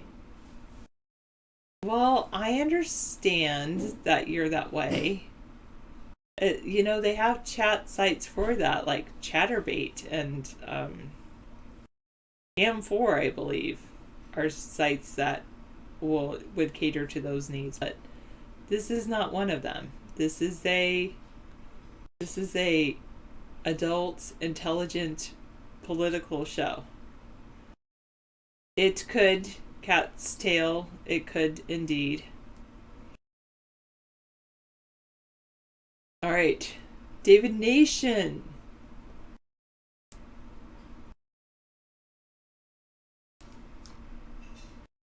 I think it has 2 T's.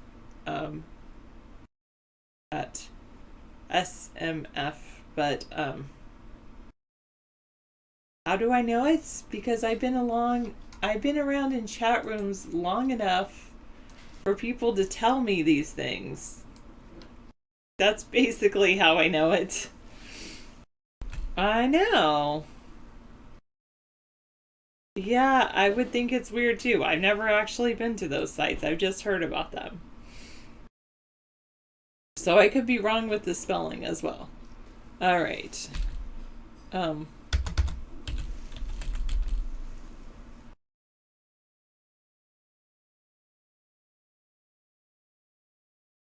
Oh, you want to become a teacher yourself? That's why you ask?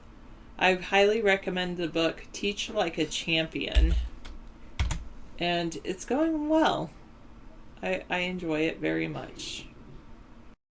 David's not on the primary ballot in any election, but you can still help him get on the general election ballot in your state.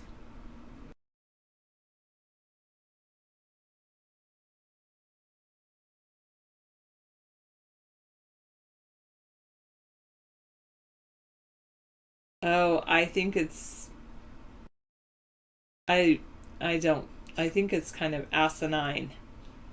Oh, they're promoting that? Yeah, I think it's asinine, cat's tails. Yeah, I'm sure they would, Captain Howdy. It's not professional.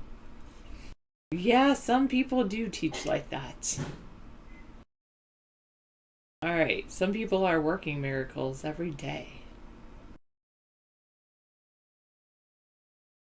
No big... Do I lease it? That would be kind of cool to lease out my coat. Yes, I've heard that too, Dr. No. Some people who do, and those who can break it down into smaller steps and tell people how to do it, they teach. But I think teachers can do anything. That's what I think. No, I have not seen the documentary.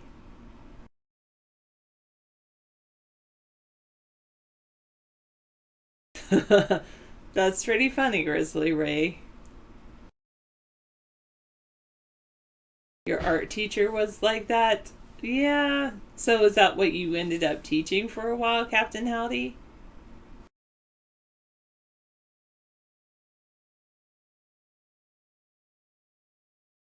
Yeah, I know. He's just been in here for a very long time. Exactly. I think so, Explorist. Oh, you were teaching shop? Oh, okay.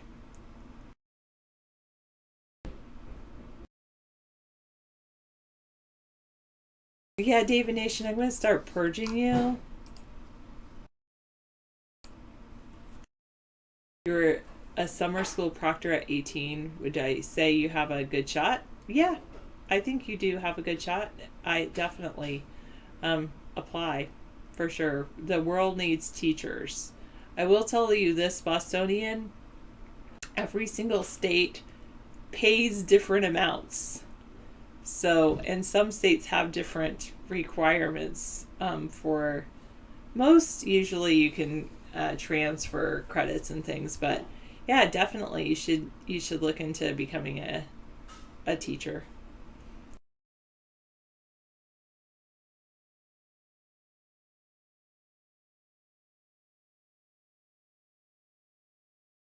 Wow. I used to have wandering eyes, cat's tails. Can I remember her eyes?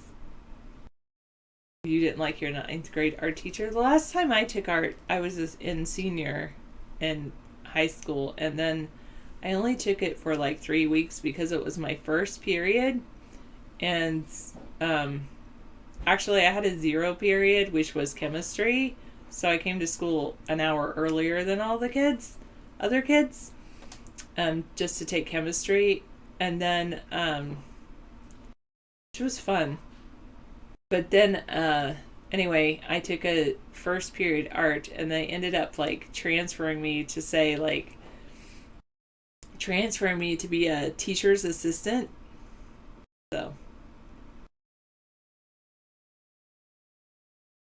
wow.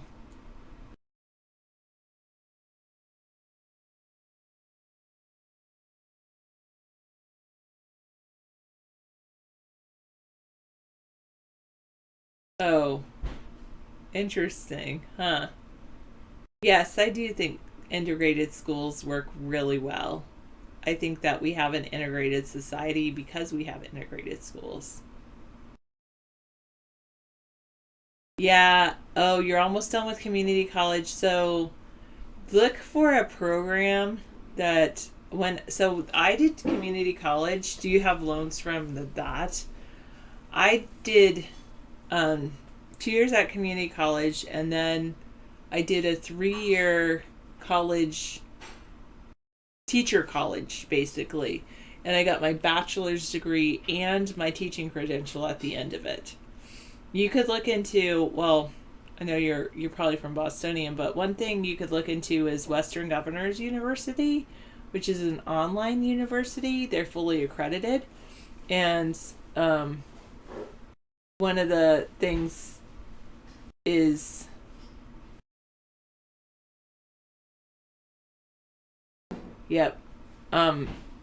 Western WGU, Western Governors University, you pay for 6 months at a time, and you take as many courses as you can fit into that 6 months. And so you pay a flat tuition rate for that 6 months, and then you take as many courses as you can. I think you might have to pay an extra fee to do your student teaching, but you don't have to worry about that until the end of your program, usually. No, Captain Howdy, I don't. Oh, interesting, Oswald Cobblepot. Yeah, you're welcome. I'm actually considering going back to get my master's degree. Would have HAVE, Captain Howdy, instead of school's out for spring break? No. I do like the idea of tuition-free places. I think, though, that I don't necessarily think it's completely realistic if you're going to have professors grade papers, things like that. So that's why one of the reasons I really like Western Governors University is, say you found out all the coursework that you needed to do and you went and got all the books that you needed to buy and read through them, then you could, okay, penguin. All right. Then the cool thing about Western Governors University is you can challenge the coursework, and you can take, like I said, as many courses as you can fit in 6 months, but you take one course at a time. So you can go as slow or as fast as you want on each course. Yeah, maybe. I don't know if everyone would be running around with a degree if tuition were free. Some people are unmotivated. But I do think that there should be a level where it's, you can challenge courses at a lower cost. So you can learn as much as you want any way you want, but if you want to take the test to actually get the degree, then it would cost money. Do you think the tuition factor actually makes people motivated? I hate the fact that tuition is so expensive for people and it puts people into debt for so long. But it's so fun. I like it. Yeah, I don't know how much debt you're in, but it's I was fortunate that I didn't have to take out huge amounts of debt to go to college. Yeah, it's like a bear rug. If I had tea and biscuits by myself, David would not be upset. Well, I think it all depends on what they get their degree in. So, yeah, exactly. I have no idea of Dupster's location. I do know where he is in the physical world, but I'm not at liberty to reveal those sources. Hello, Obamacare? Your only $2,500 student loan is now, it's gone up to $12,500. How did it grow? Oh, Mr. Bill. Usually you make payments and it drops. It shouldn't grow to $12,500. I hate the fact that some people take out these huge student loans and then they all right, Penguin. Oh, I know what you're saying, and yes, David would be mad if I had tea and biscuits with you. Oh, interest, collection fees. Yeah. It's crazy. It's so much.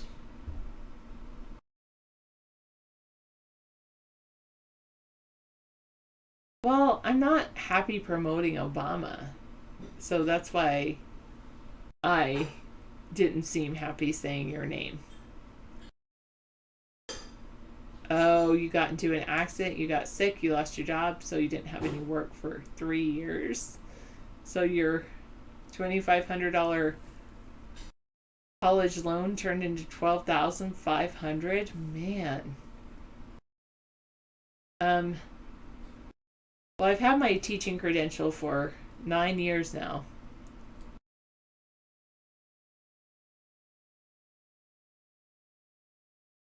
Yeah. You're a convenience store manager? Oh, you prefer to hire a 18-year-old farm kid over the 22-year-old college grad because you feel like college spoils them. They expect so much when they're a college grad. That's true. I would... Yeah.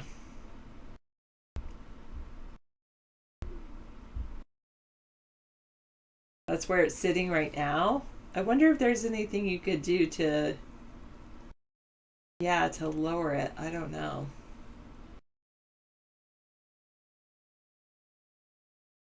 Yeah. Get some kind of lawyer on your side. That would be very good. I'm glad to hear you're doing well, Sunstar. It's nice to see you.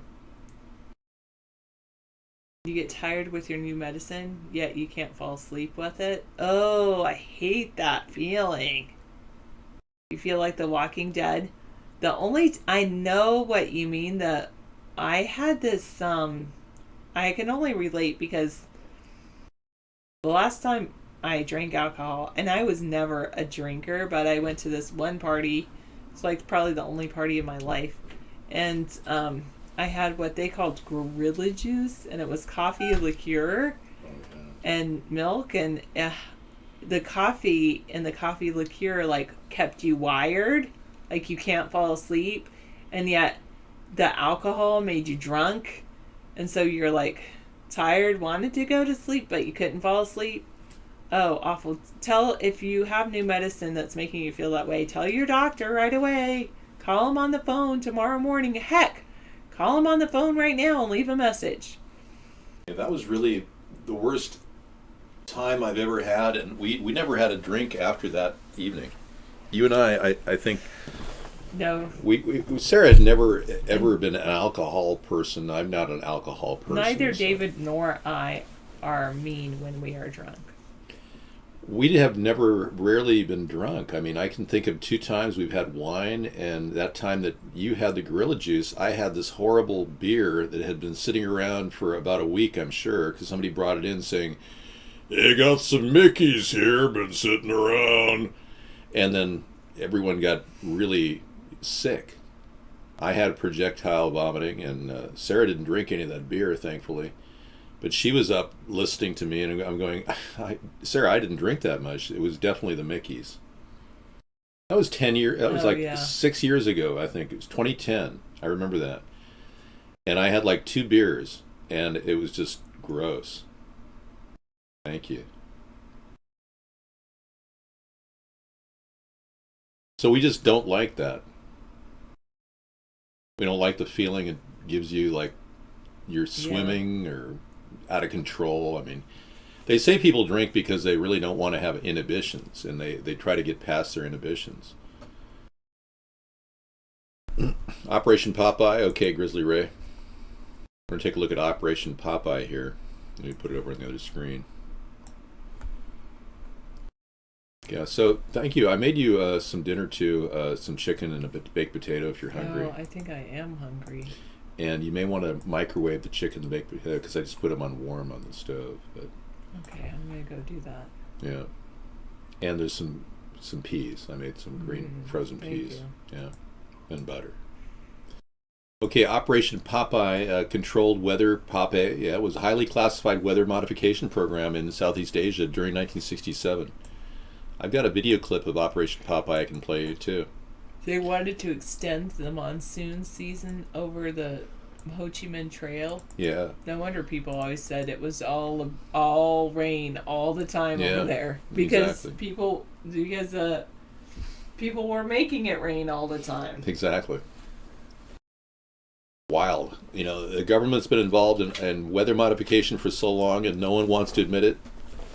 And even JFK said this in 1961.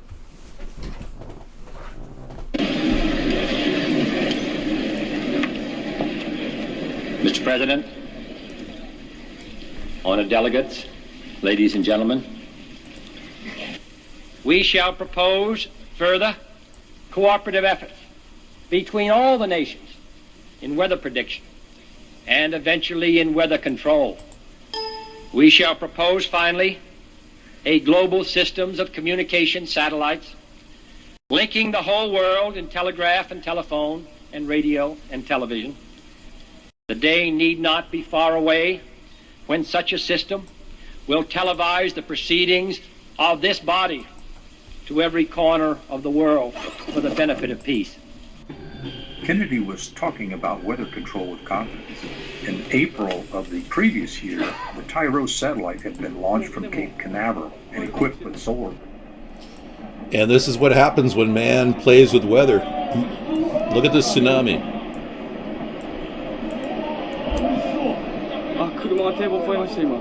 Yeah, we don't know if this wasn't weather modification. It might have been.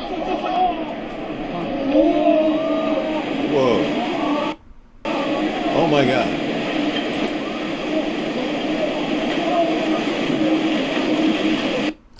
Now, I know a person that was in Thailand at the time, when this happened. And it was absolutely horrendous. He actually saved one of the famous Thailand actresses, and he's a national hero now in Thailand. This guy I know, named Brent. And it's kind of amazing. I mean, he's just an average guy. He saw this beautiful actress, a Thailand actress, who was trying to survive, and he found safe haven for her as well as her family. And yeah, the clock's ticking, man. It's time for you to wake up. Slowly but surely, you're going to have to wake up. It may be forever, but yeah. So they've been doing this since JFK's time, and it's been, kind of treated as if you're a whack job if you talk about it. I don't know if mind control gas is real. Maybe you've just been too much time spending. You possibly have been listening to Alex Jones. You're probably wondering whether you're going to be on the red list or the blue list. Many of you are trying to find out. Well, if you're listening to Alex Jones a lot, you're hearing a lot of the same things I'm talking about, but he really goes off the deep end, and he doesn't offer a way out. We offer a way out, a third party. This whole thing is a renaissance to bring back a beautiful earth, bring back the beautiful water, help the planet heal. We're not trying to scare the crap out of you. I'm trying to solve problems here. But if you believe Alex Jones, what you're believing is controlled opposition. This is the real Alex Jones. He was replaced in 1997 by the guy behind me.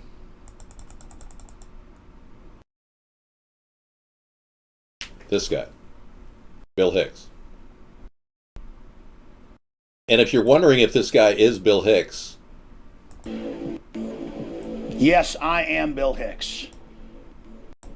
Okay, so that's Bill Hicks. So they've been doing an elaborate thing called controlled opposition. This is part of the programming that you guys have been enduring over the past few years if you are watching Alex Jones. Controlled opposition is them saying 80% true, 20% fake.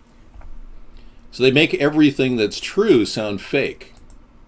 And this is one of the reasons. No, it's not Alex Jones. This is a guy who was Alex Jones, but this is the this is the replacement. He's 14 years older than this guy. And Bill Hicks is, yeah, he's the guy who, he didn't die. He was replaced. Bill Hicks got a job replacing this guy, Alex Jones. Whatever happened to him, we'll never know. He's probably in some radioactive dump somewhere with his body, melting. Yes, I am Bill Hicks. He basically, Bill Hicks was put in play. He was told to, fake a pancreatic cancer involvement. It was basically a situation where less than 1%, half of 1% of the people that were Bill Hicks' age, 34, when they die, only a half of 1% have pancreatic cancer. It's highly unlikely he died from pancreatic cancer. Cheesy, you're not. No, you're going to be banned again. I'll ban you. Just don't say negative things about me. Bill Hicks is Alex Jones. All right. Now that you know what the real Alex Jones looked like, anyone with a face comparison can see that his face is completely different. I don't need to, elaborate beyond that. But if you need me to, I can. I'll be glad to. In fact, why don't I let the video elaborate for you?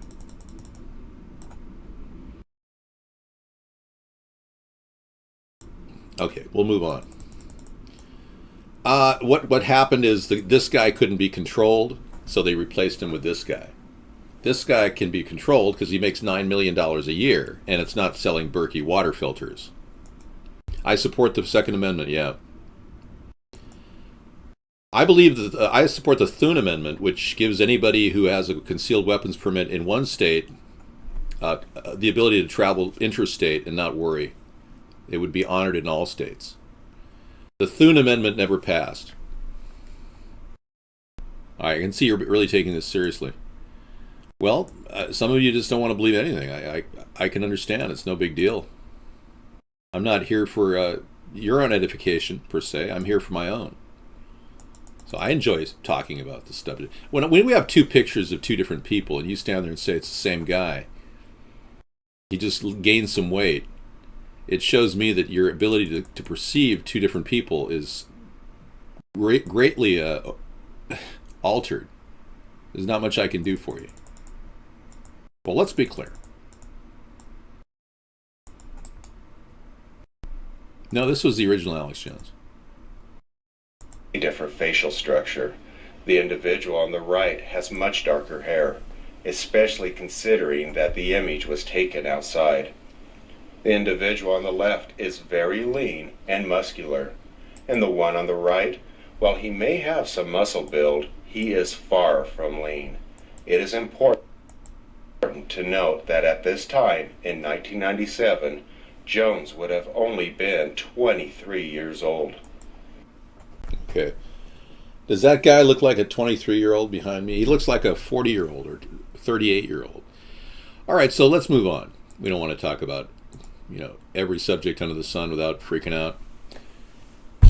Okay, I'm glad we exposed you to the possibility that you've been lied to. That's good. At least we got that going for us, which is nice. Yeah, they're jihadi infiltrators. Sounds like cat's tail. You're really one of those extremists who really is freaking out by the Muslim attack on Jerusalem. The Brussels attack may very well not have been what you think it is, though. Are you willing to jump to judgment right now and start your mini war in your mind? Master Meatball, hello. Good evening. The blimp plane got taken down because of the fact that I had to make room for other things like the cowbell. So far, I'm a little bit delinquent on my timer, so the cowbell has not been deployed. And in order to give you some sort of sense of peace, I have to deploy the cowbell.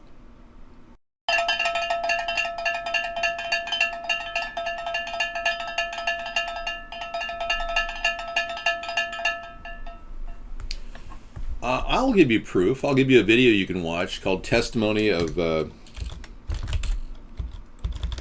hang on.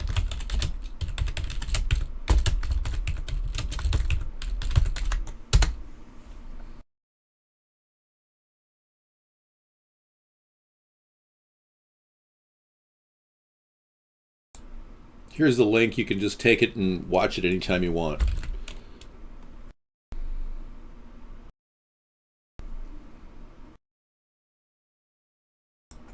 It's a Vimeo link. Irrefutable proof that Alex Jones is Bill Hicks. Yeah, check it out at your leisure. It's a wonderful video. I watched it at length the other night. I made a copy of it. It's very informative.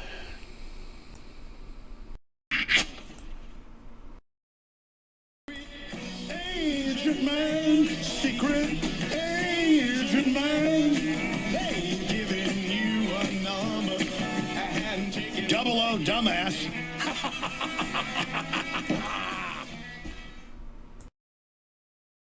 The best way to control the opposition is to lead it ourselves. Lenin. So controlled opposition is what this is all about. And if you don't understand what I'm talking about, it's because you've been dumbed down beyond the ability to do critical thinking. You have the block in your brain preventing you from understanding what I'm saying. My mouth is moving, but you don't comprehend the words. You want to hear the cowbell. That's for those of you who are addicted to the cowbell, we'll give you another dose.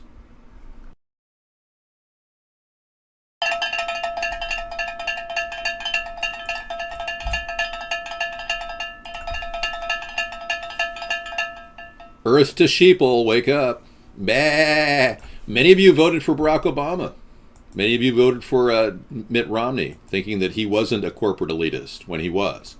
Many of you are thinking of voting for Trump because you think, well, he's going to make America great again. Yeah, you're basically buying a lie, and I'm here to dissuade you from doing the two-party jig and get into the third-party concept, because the two-party system is basically corrupt. Bought off. Corporate-owned. I'm just telling you. It's just my way of saying, hey, it's me, Dave, giving you a good message for you to understand. You've fallen into the trap of talking about only a few things with your friends. You've watched the debates, and all you can think about is ISIS, ISIS, and jobs, jobs. That's all you can think about, jobs and ISIS. And where are the jobs? Where are the jobs? Barack Obama didn't come up with any jobs. We've got a job plan. Introducing our third-party job plan, which is the Homestead Renewal Plan.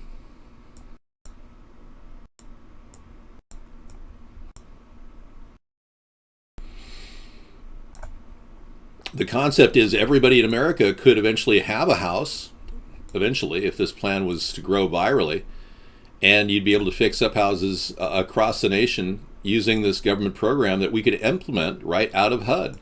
So we don't have to go anywhere else but where we are right now. HUD can do it. HUD has a home program that we can retrofit with this concept in mind. So anybody can own a house like this with a fresh water supply like that. Pretty cool. House on a waterfall. No, Bernie wasn't a third-party candidate in my mind, Cams. No. He never really separated from the Democratic Party. And he's so into money now, he's suing the Democratic Party. Yeah, there's something wrong with Bernie. Captain Howdy, you're not really helping here. Yeah, Bernie has recently now discovered the Illuminati. So now he's saying, I'm going to stop them. I'm going to stop all of these people, whoever they are. You know, and if you believe that crap and ask yourself, well, what has he done in Vermont for 7 years since he's been senator? Zip, zero. Nada, nothing. So you have to ask yourself, what's he capable of doing? He is obviously part of the Illuminati, yeah. As is Hillary. We'll lovingly call her Hitlery. Yeah, so if you guys are worried about that, in no way count Donald Trump as an anti-establishment guy, because he's establishment all the way. In fact, much like Hitler, who got all his money from the major powers like J.P. Morgan and Union Bank of New York, Donald has all the earmarks of the Adolf. Yeah, it's pretty serious. We're talking about, well, you've read through the roster. Use racism to rise to power, propose mass deportations, promise to make America great like Germany, anti-Jewish fascist with Hitler, anti-Muslim fascist with Donald, blaming Jews for Germany's problems. Donald doesn't blame the one percenters like him. He blames all the immigrants coming into this country. I have a problem with immigrants. I have a 1,000-mile fence in mind that I was very forthright about in 2008. Nobody seemed to care enough about it in the media, so they didn't give me any airtime. But they gave Donald airtime with my idea, along with 5 other ideas he's copied of mine. And so, of course, I never wanted to ID Muslims. And I'm not blaming immigrants for America's problems, but I can definitely say we need a fence. We need a fence. We need to build a fence. All right. But that was my idea, so I'm not going to make a big deal about it. We've got a lot of really good ideas, too. They're way beyond what I'm talking about here with this. Go away. Thank you. We came up with a great concept with hybrid animation, or hybrid capitalism, thank you. Hybrid animation. The concept is we want to get a loop, the capital in our government, so that our government runs efficiently. Bernie doesn't have this idea. Bernie is a socialist. He wants to continue to take money from the taxpayers of all different kinds to finance his ridiculous socialist spending. I don't want to tax the working man to pay for the non-working man. Hey, I remember those 160,000 Armenians. Yeah, speaking of genocide. Thanks, Mr. Bill. Well, this is not hybrid inbreeding. This is called making money with your money. So, you know when the government spends money on food stamps, for instance? It's kind of giving money directly to Walmart. We might as well just open their corporate headquarters and bring cash in. Because Walmart's the largest supplier of food in America now. They control nearly 38% of all food distribution. So they're the lion's share beneficiary of food stamps. Well, if the government told farmers that if they want to get their food subsidies, their farm subsidies, if they have to grow some food and we get to keep that product, you'll still get your farm subsidies, then we would be using that money for a purpose, not just giving them money to not grow things like we currently do. Yeah, Zelfire, no. All right, let's go back to the wall idea. Zelfire needs some help here. Okay, hang on. The wall concept is designed to keep our economy controlled within our own nation. So the wall idea was part of my comprehensive plan I had in 2008, the 1,000-mile law, but the wall is really a solution-based way of having a road running next to the fence that will provide immediate activity. We could actually roll an unmanned vehicle over that road next to the fence, and we can check and see if there is any tunneling operations using radar, sonar, or X-ray systems. This technology is available right now, so we could actually deploy it.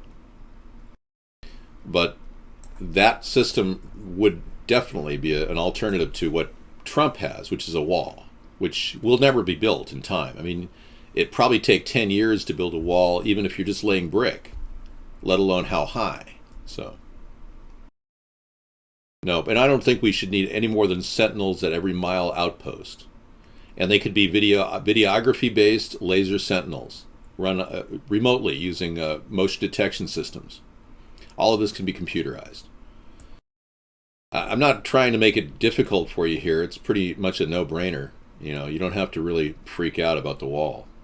It can be handled quickly, too. We can put a string of electric wire across a line in anticipation of people crossing with warning signs initially. If they want to continue to cross during that time period, the sentinels would take them out. That's a very simple construct. We can do that rather quickly. We can lay 1,000 miles of electric wire within days. And then we can build our sentinels every mile, which would be probably within months. Within another 6 months, we could have the fence built, constructed from existing fencing material around our northern FEMA camps. We pull those down and transport them by rail and truck, and immediately give them to the illegal alien workforce that will be used to deploy the wall. or the fence, should say. I never mentioned the word wall, by the way.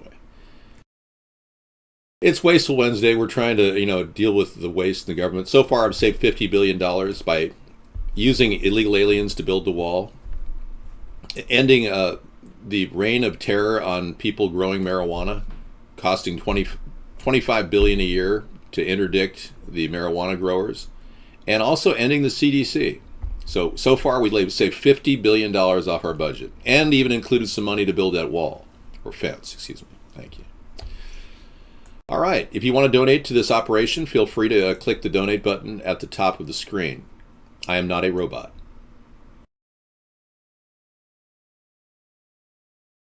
"10 feet away is not needed, Oswald. We have the ability to shoot within 300 to 400 feet at anyone using a laser.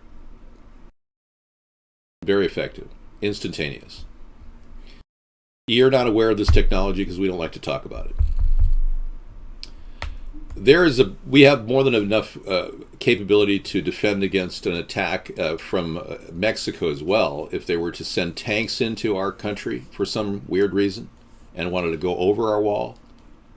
Not that I'd want to piss off Mexico, because unlike Trump, I don't want Mexico to pay for it. But if they were to ever strike our wall or get near our wall, we have the ability right now of terminating any tank using a type of 50 caliber round which has uranium in it. The uranium literally sucks the air out of the tank inside and vaporizes, burns up the people inside. So there's no question about anything like a tank crossing over. Other than unmanned tanks, if unmanned tanks attempted to attack us, that would be a different story, because there's nobody in there that would die if you shot this uranium-tipped 50 caliber round into it. Cams, you're a raging Obama tard who's come in here who doesn't recognize that I'm building a centrist party here. So you're coming in defecating on our show while I'm doing a really good job of explaining some of my supporters what we want to do to help the country. I'm right in the middle of the political spectrum. I'm a social liberal and a fiscal conservative. Well, you appear to be a complete Obama tard. Am I misjudging you, or what was your last vote? Who did you cast for? Mitt Romney? He's probably a Trump supporter. Let me help you out here. I'll get you a cowbell. Think back in 2012 when you voted. Who did you vote for, Cams? Who did you vote for? Can you remember back when the other election was going on? Bernie isn't an independent. He's a complete hook, line, and sinker Democrat. I have no anger toward Trump. I think it's pathetic. I really do. You're allowing a 1%er to buy his way to the top of the political spectrum. It's amazing. Okay, 50 caliber is a BB compared to the depleted uranium core MBT-72. All right. Well, go tell that to the guys who actually make over 100,000 to 500,000 of them a day. Okay? Tell them their business is all wiped out, and you're in charge, cat's tail.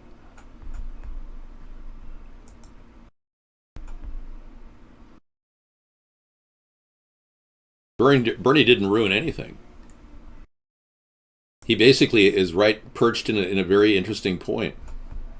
He's about ready to get taken down by Hillary.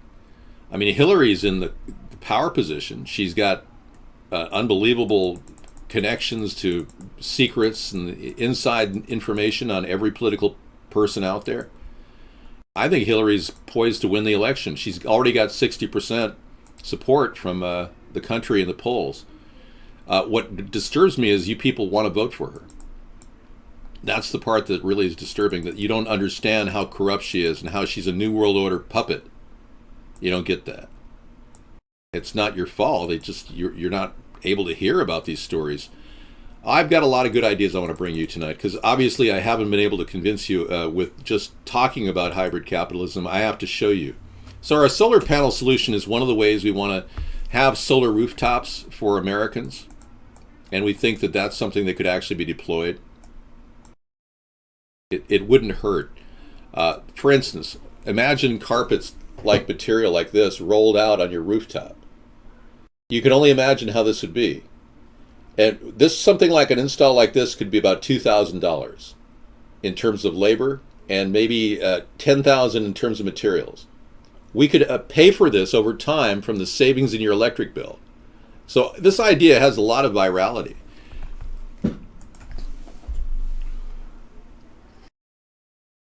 Chat room celebrity thought she was going to win in 08.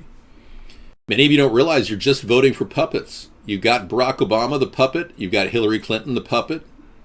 You don't get that, do you? You just keep voting like a block of Democrats. When the Democrats haven't done anything for the environment, they have no solutions like we have to save the nation economically, to build traction in the job market, to create shovel-ready jobs, if you will. I don't even like using that word because I sound like, well, let's be clear. I don't want to be that way.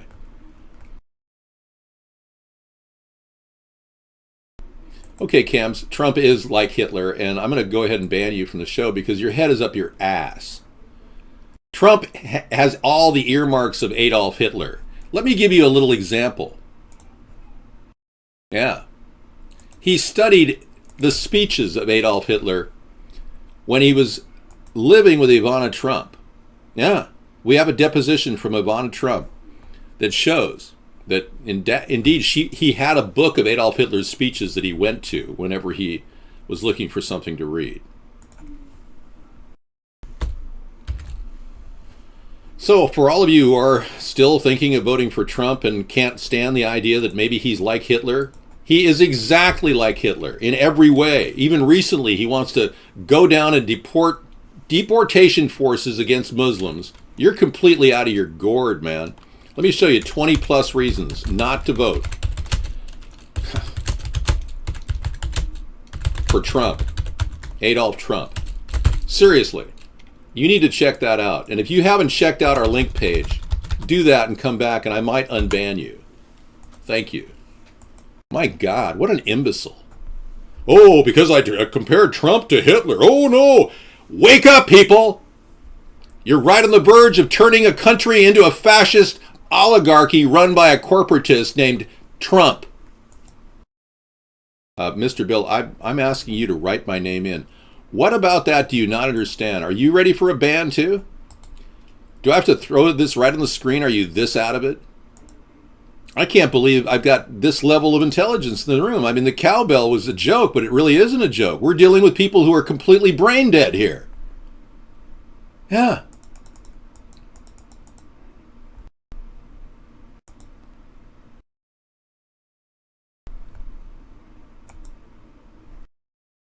Come on in, everybody. Welcome, sheep. Let me get my...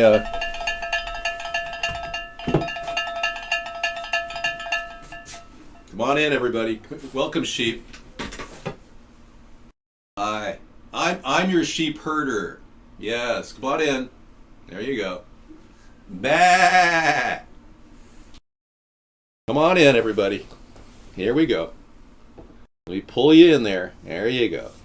Come on over here. We're going to talk about a better place to graze.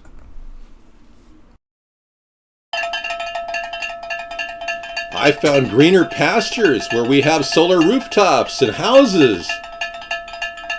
And it's not where the TV says we should be going. It's actually better. Welcome, all of you hamster heads. Yeah, come on in. All right. Try finding one of these things. They're very hard to find. You know how long this took to make? You don't want to know. That happens to be, it's been around about 2,000 years. Okay, everyone needs to see this. Law enforcement is here to protect and to serve. All right. Let's take a look. You haven't seen a 2,000-year-old stick, and you've never seen a petrified piece of wood from 2,000 years ago? Wow. Let's take a look at this police brutality, folks.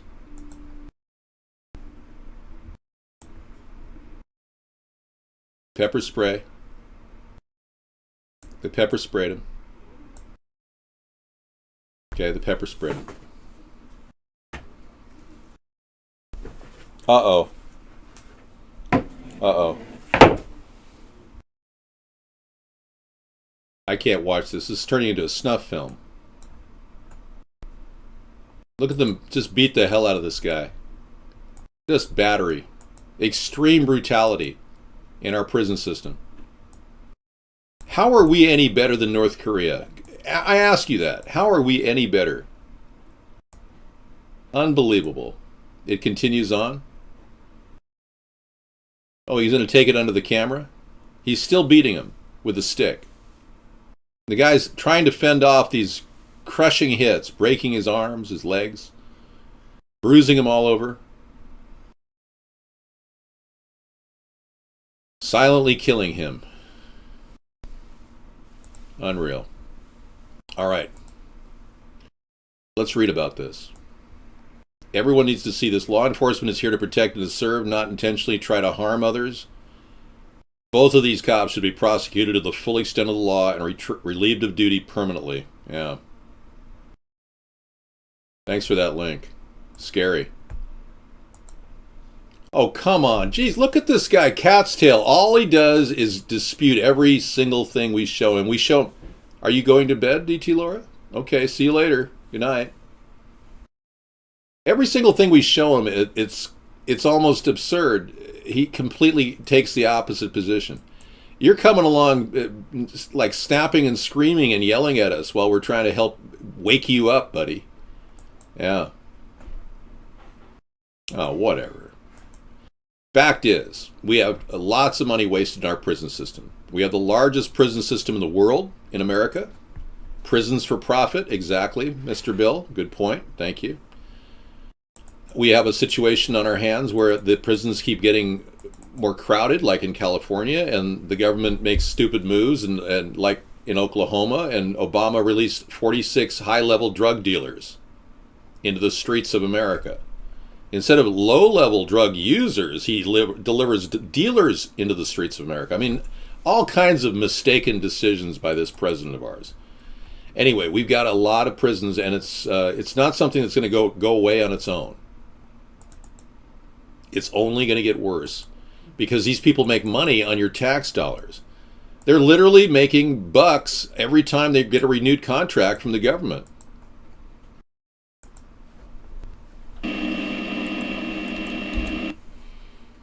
Yeah.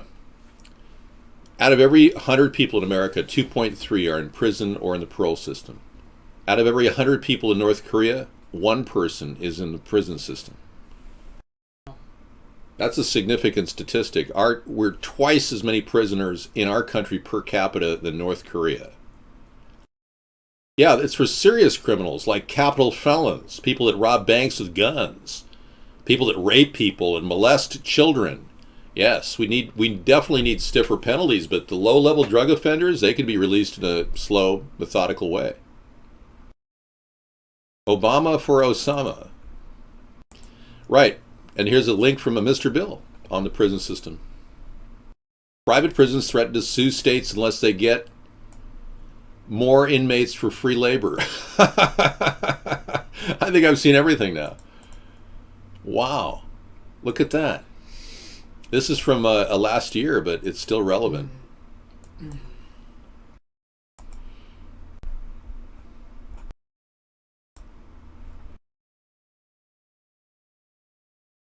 Freedom is apparently bad for business. That's the message from the private prisons industry, which is threatening to sue states if they don't start locking more people up. There was that judge that was charged with many years in prison because he would take young men who'd have minor offenses like marijuana possession and give them 5-year penalties because he got a kickback from the prison system. Every one of those people he sent in for 5 years, he'd make like $500. Yeah. And he was profiting. The judge is profiting directly from the prison system to lock guys up 5 years of their best years of their lives. Can you imagine? I can't. So we got these great solar panels. I don't know if you saw this link of the rollout panels. Yep. You've seen that before? Yeah. Okay, cool. Yeah, that's just how we're going to roll these things out. This is actually a product that the military developed. roll out solar panels. So we want to use that for houses around the country. Great. David, what do you think of people that make fun of Melania? I don't think she should be made fun of. I think the fact that she was so greedy that she wanted to pose naked as a young woman is part of who she is. I don't think we need to make fun of her. That's just how greedy she and her husband are. Trump basically says that he's very greedy and he's proud of it. He's a proud, greedy person, so she must be as greedy. We made that point during our impersonation video of Donald Trump and Melania. Sarah did a great job for Halloween. If you go to our YouTube collection and get the Halloween video, it's hilarious. You look great in that video. Thanks. That was something else. All right, so this is a very simple plan that we have, but it's very strong. It's a big part of our plan to get jobs growing as soon as I hit the ground running. And Sarah is my VP. The concept would be to take houses that are currently broken down and build them up, fix them up. Use your sweat equity. If you want to work in this system, you'd get $10 an hour, and every day you'd get a point toward owning your down payment on your house. It's a way of offsetting the requirement for a down payment is to work in the program. And these houses would go out to people that have absolutely no investment strategy going on. They just simply want to own a house, and they've never ever fully owned their house. So the person that would be in the old house that we're going to fix up underneath all this veneer, the bones of the house, that person may have lost that house at a foreclosure. They'll get the first right of refusal to be in the program. It's a great opportunity to reclaim your house and to bring your family back together and get them on your feet. Well, $10 an hour is a start, and last night I did some numbers for everybody, and I don't want to go through them again. You can watch my other video, but the numbers show that if you worked 4 days a week, 8 hours a day in this program, you'll make over $1,000 a month, $1,060, and these units will sell for $500 a month payments, and in 10 years you will own that house outright. So the numbers speak for itself. $500 a month out of your $1,060 salary, which covers taxes too, mind you. The small utility payments are taken out of that as well. So anyway, I'll be right back. Yes, Dr. No. And yes. I think mobile medical units are definitely important for taking care of people. I think we can start with the VA system. I also think that we need to educate more of our military with medical. They are already getting some medical training to be able to help each other in the field if they get injured, and that can actually grow to give them actually more medical training. If you need more than $15 an hour, then you can get a job that pays more than minimum wage. I think that if you had a house that you lived in that was low cost, or that you owned, you would not necessarily need $15 an hour or more than $15 an hour. I think it's really about lowering the cost of living.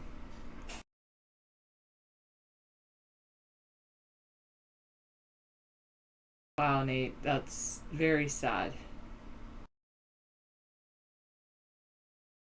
Alright, thanks, BR. I don't know what you said earlier. You do not want poor people to have conventional homes. You want to give them a tiny house so we can relocate them when their behavior gets out of control. Not a bad idea, Cat's Tails. I mean, we could definitely even convert. One of the things that we could do is we could convert cargo containers into mini houses that they can live in. And the nice thing about those is you can actually stack them on top of each other, and you could transport them to a different location. My big thing is about the people that are in the with the homestead renewal plan is that they wouldn't automatically be given a home.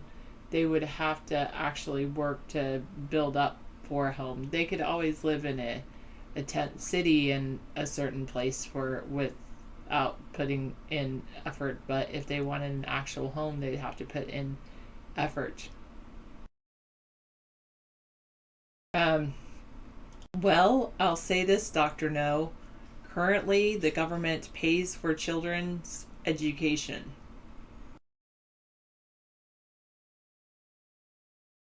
once they're born. I'll leave you with that thought.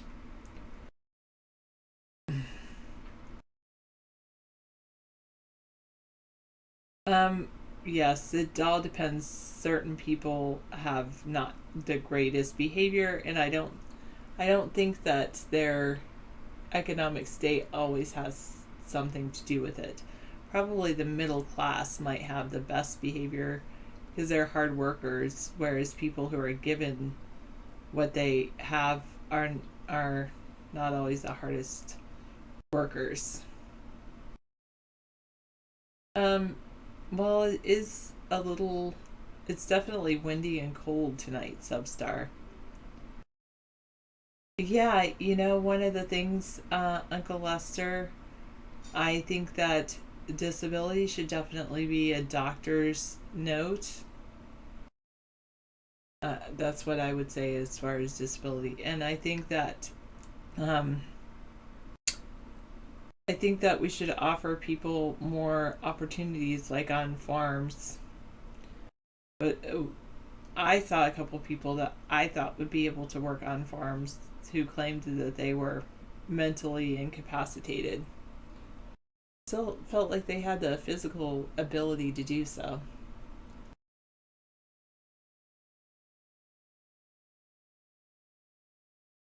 All right. Yeah. For a hangnail? No way, Doctor. No, that's so crazy, isn't it? I think it's just bizarre that the world has come to that. All right, I'm going to look at what is happening in the rest of the world. Yeah, you offered him a job on a farm, and what happened there, Bob? I asked a couple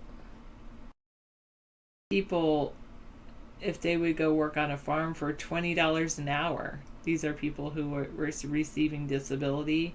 They're like, oh no, that's beneath me. And they were receiving a disability check. I think that we can, if we can provide free education K through 12, we could provide free healthcare at a basic free healthcare. I think that's a possibility.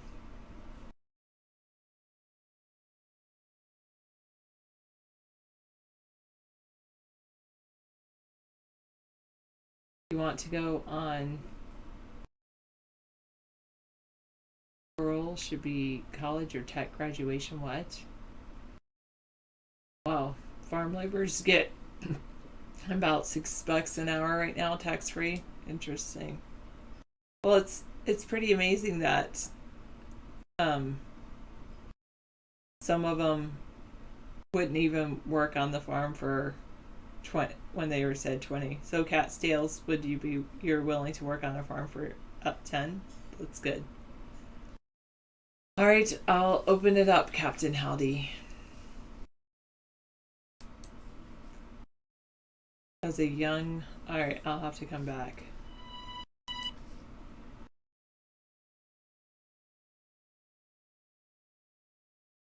As a young man, you would take all kinds of jobs. One of your favorites was working for a beekeeper. Oh, that's cute. That's pretty cool. Well, you could go back and grow bees again, Mr. Bill. There's some places that may hire, grow bees, and then you could learn to grow your own. Well, I think they do have inmates are the only people that work for free, Captain Howdy, and children. If people have children, then they themselves can have their children work for them. Oh, I don't know, Grizzly Ray. That would be kind of cool to do a coding show. Just go to code.org and you can learn all about coding. Khan Academy also has a coding one, as well as Google CS. Bye, Jimmy.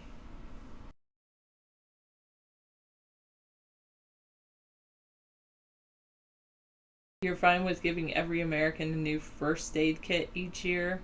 After that, you want them to pay their own medical bills. How about, I will add to that, we could actually make YouTube videos about how they can use their medical kits. So that we could teach them and start adding to that collection every year of videos so people could learn to become their own doctor. I mean, how much schooling does a doctor go to? People could just take that schooling for themselves.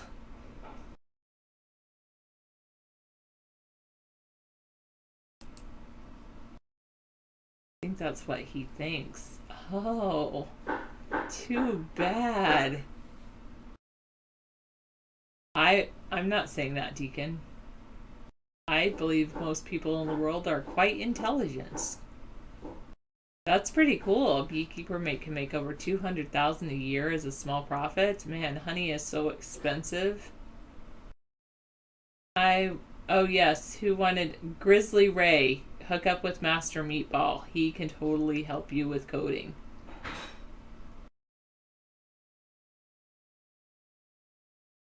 Oh, yeah. Oh, then I'm glad I did that. Thank you, guys. Well, some people might believe you, Deacon. I tend to be the glass is half full kind of person. What is David doing in the kitchen? Can you hear him? He's chopping something up. Probably a vegetable.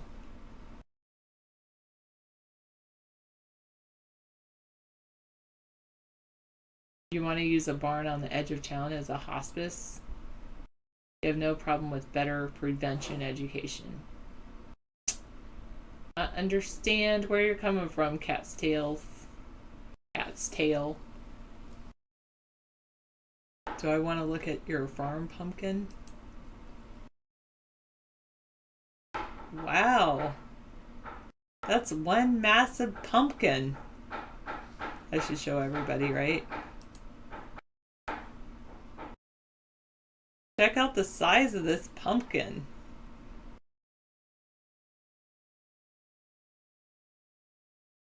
You could grow a pumpkin like that. Just get those seeds from that person and you could just start growing your pumpkin. Make sure you water that pumpkin at the root and keep it moist. Water it down. That's one of my problems is I don't water enough. Nice job. All right, I've got to take the pumpkin off. Oh no, I took myself off the screen. That's all right. I left the pumpkin. That's all that matters. Good old pumpkin.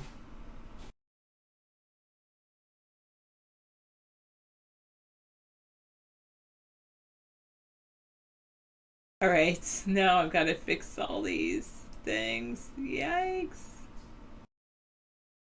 All right, let me go fix my... No, I don't want bright light. I don't want that. I want to do advanced settings.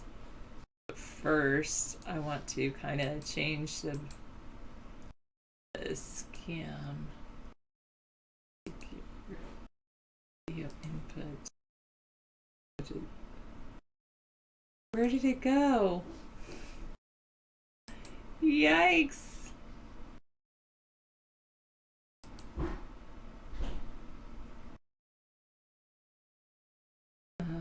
Let's see if that changes it.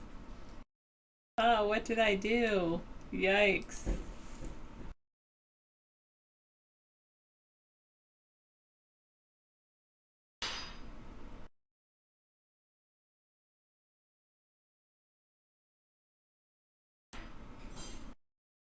It's too big. Oh, okay. That's kind of weird. Alright, that's working. That works, I guess. Let me go to color. Chroma key. There we go. I'll have to change this chroma key a little bit. There we go. Pretty good. Now I have to change my background. My lighting is all off. contrast and all that good stuff. Okay, where did it go? Minimize. All right, here we go. Take the gain down, going down now. There we go. Maybe gain up, exposure down. That's the ticket. No. Go. All right, good enough. Save and back to the show. I have to open up the... What am I opening up? I'm opening up the chat room. There we go. That's what I needed. It's possible, but I'm not gonna... Anything is possible.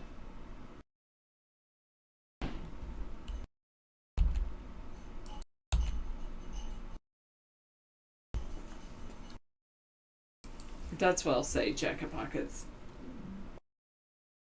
So there's, if you can Google honey or, oh yeah, you can Google honey in your town and buy local. That's pretty cool. Buy from local farmers. That would be good. Oh, you're gonna zoom in on my teeth or zoom in on my eye or zoom in on something? That's so bizarre.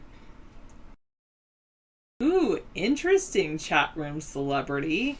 I will click on your link. Isn't who from a different country and not a citizen? Oh, she can still be First Lady. First Lady is not in the Constitution.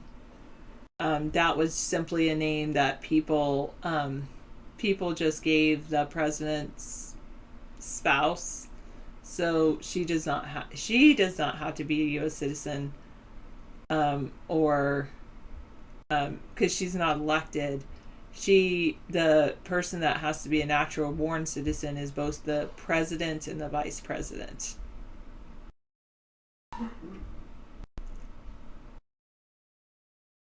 Yeah.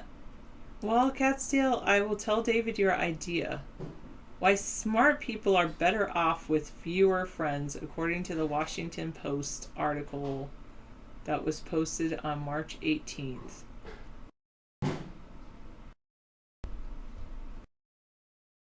There's new research published last month in the British Journal of Psychology.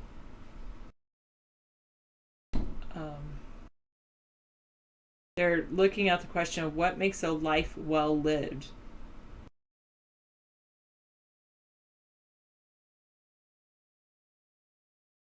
Alright, so they theorize that hunter-gatherer lifestyles of our ancient ancestors formed the foundation of what makes us happy now.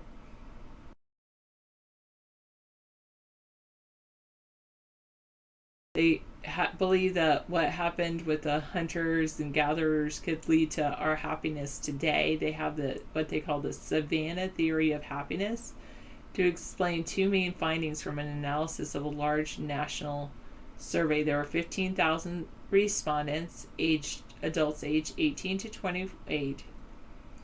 People who live in more densely populated areas tend to report less satisfaction in their life overall. The higher the population density of the immediate environment, the less happy. They find that the more social interaction with close friends a person has, the greater their self-reported happiness. So more social interactions with close friends, but less people overall. Oh, except there was one big exception. For more intelligent people, the correlation were diminished or even reversed. So the effect of population density on life satisfaction was more than twice as large for low IQ individuals than for high IQ individuals. More intelligent individuals were actually less satisfied with life if they socialized with their friends more frequently. So when smart people spend more time with their friends, it makes them less happy. That's interesting. Really? Yeah. according to a new study. So it's driving smart people away from people. So if smart people can't hang out with other people to share their knowledge because it depresses them. That's pretty funny. Do you believe the story? I mean, you can believe it if you want. Well, think of like all the smart people. They tend to be like human rights lawyer working to protect the most vulnerable people in society, and then when they have social interaction with like close friends, it detracts from the pursuit of their goals, which negatively affects their overall satisfaction with life, because basically they feel like socializing keeps them from pursuing their dreams. They're not going to go and hang out at parties and just have fun.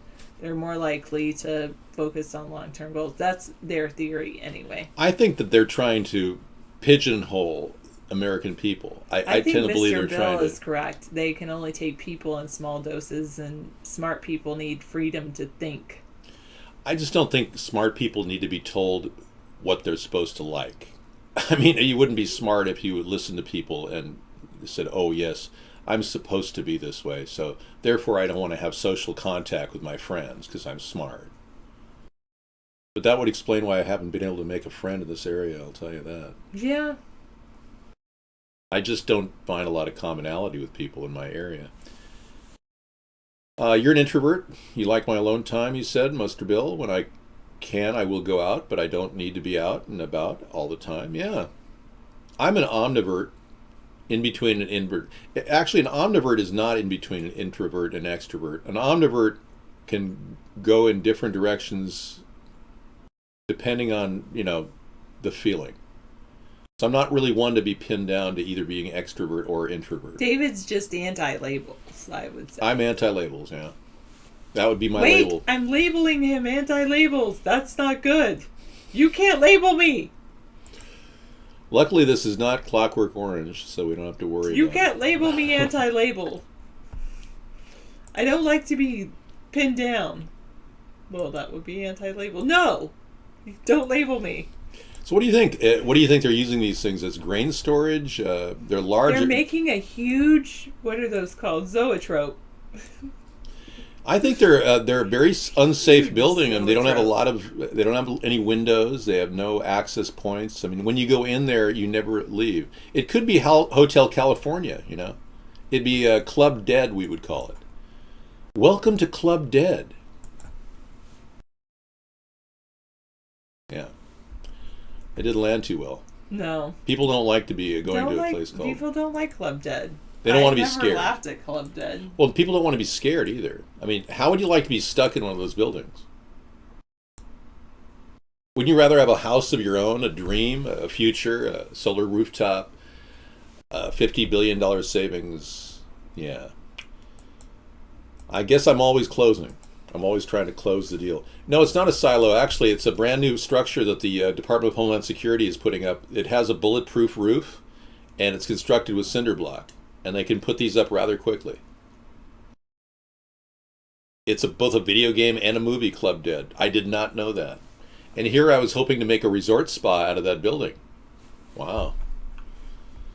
Okay, well, I stand corrected. We'll call it something else besides Club Dead. Any ideas? FEMA Camp Center 407? Camp 22? Superdome. Superdome, yeah. From the looks of the size of the fencing, that's a pretty big building. It can store quite a bit. I would say about 700 to 800 people. All right.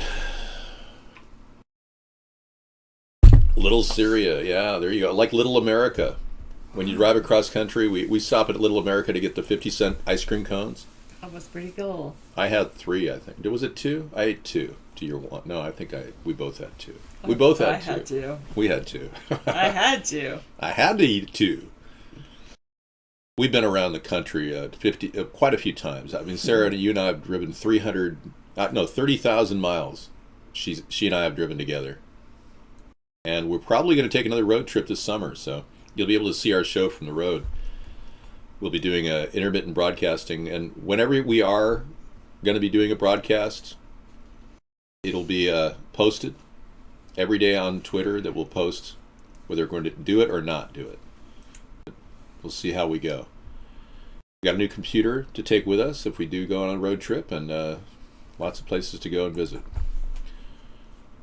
Yeah, well, you know, frankly, I prefer the tiny house movement, Bengalitis. Hey, my God, oh my God, Uncle Lester's here. Did you see this? Yeah, we've been chatting all night. We've been talking about you. No kidding. Where did you come from, Uncle Lester? It's been forever. It's been like 2 years. Came from where he's been hiding.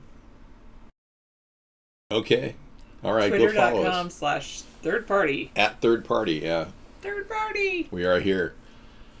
Wow, good to hear from you. Uncle Lester, our last major donator of 38 cents. That's great. Thank you so much. Yeah, that would be funny. 38 cents really helped out, man. Grizzly Ray, this could be a tiny house for all you know. I mean, it could be anything. This is a hypothetical house. I'm not giving them this house. This isn't your sample home for the future. It's an example of a home of the future. Thank you so much. All right. Well, thanks for coming into the show and being a participant. It's been fun. You're welcome. Thank you. Yeah. It's always good. You're great. I'm making a little something on the stove for myself later, some spinach. I'm going to make a little egg spinach dish. I've been to hoarders' homes. Yeah, they're terrible. Yeah. Well, thank you, Sarah. Appreciate it. You're welcome. Might go. Okay. Well, if you're asleep when I get in there, I won't wake you. I won't go to sleep. I did that last night. But... She sleeps at 9 o'clock now. That's okay. Her body needs to sleep. So get some sleep. I know. Well, we have a donation button at our website, AmericasThirdParty.com. And I'll bring in the logo for it so you can actually take a look at it.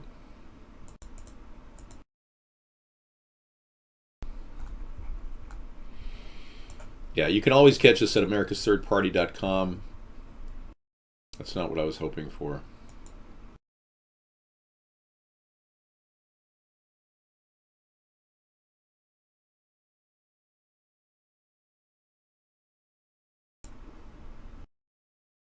Here it is.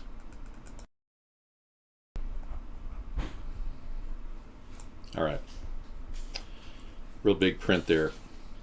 AmericasThirdParty.com. All right. Are we going to save another 50 billion or what? Are we going to walk away from the show and not save another 50 billion? Or are we going to try to do that? Well, if we cut the staffing of everybody in America, all workers for American government, say we took the USDA down 50%.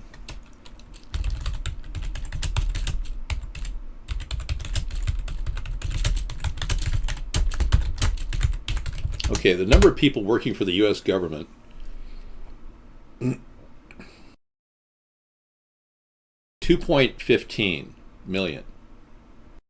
Okay, that was 2010, so I'm going to say it's closer to 2.50. I'm going to say 2.5 million people. Do you want to put poor people in New Mexico? I thought you didn't like Maine. I thought you didn't want to... Uncle Lester has a real hatred toward people in Maine. Yeah. Why don't you want to put them in Maine? Maine's got a FEMA camp there. I know you hate Maine. I know all about you. You are being watched. The government is watching you. Okay. Really?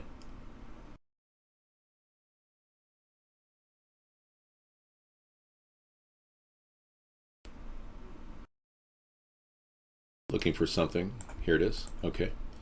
I'm going to play a little... That's not what I was doing. Oh, this is a drone capable of carrying a human passenger. It's really cool. Check it out. That's very cool. It's the world's first and was unveiled at CES in 2016. I thought I'd show you that. Well, of course, you know that all the time. You go to Vegas all the time, right? Uncle Lester. A full charge of the battery. Yeah, will take you all the way into the city. Testing 3-4. You are being heard. Shrek, you are in. We have a quorum. It can reach a maximum altitude of 3,500 or 11,000 feet. Wow. Do you live in Vegas? Yeah, you should hang out with this guy who keeps criticizing me in this show, East Coast Vegas, and tell him he is wrong, that I'm the real deal. Yeah, people are trying to discredit me all over the internet. It's terrible. Thank your local New World Order member. Okay, well, I didn't really want to show you that, but I'm glad I did, because you needed to see that, the future of drone travel. Watch more at futurism.com. I have a dream that someday little white boys will play with little black girls. That's right. That's the I have a dream message you didn't hear from Martin Luther King. I have a dream when people are not judged for simply wearing blackface. That men can speak freely in our nation and not be judged on the color of their skin, but rather the content of their character. All right, so the drones chemtrailing the skies, I'd love to, but that's later on tonight. We have a whole slew of toxic waste we want to dump into the atmosphere. You liked ECV shtick? Okay. On Yetta? Was epic, really? Well, making fun of people has really been, an important thing for a lot of people on the internet. Prank calling people has been really popular. Everybody loves that. I don't do either that or the other. I try to minimize that because I don't want to fall into the category of just making fun of people on the show. It doesn't work for me. Let me see what this video is.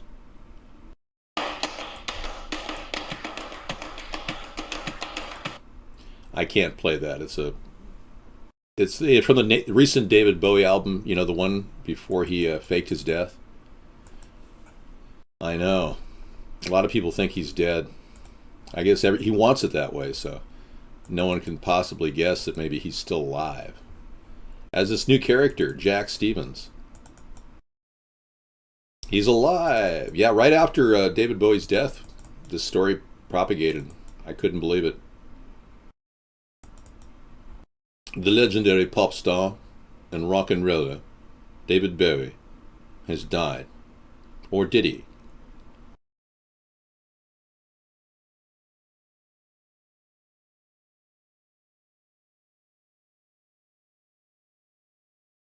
Earth to David Bowie.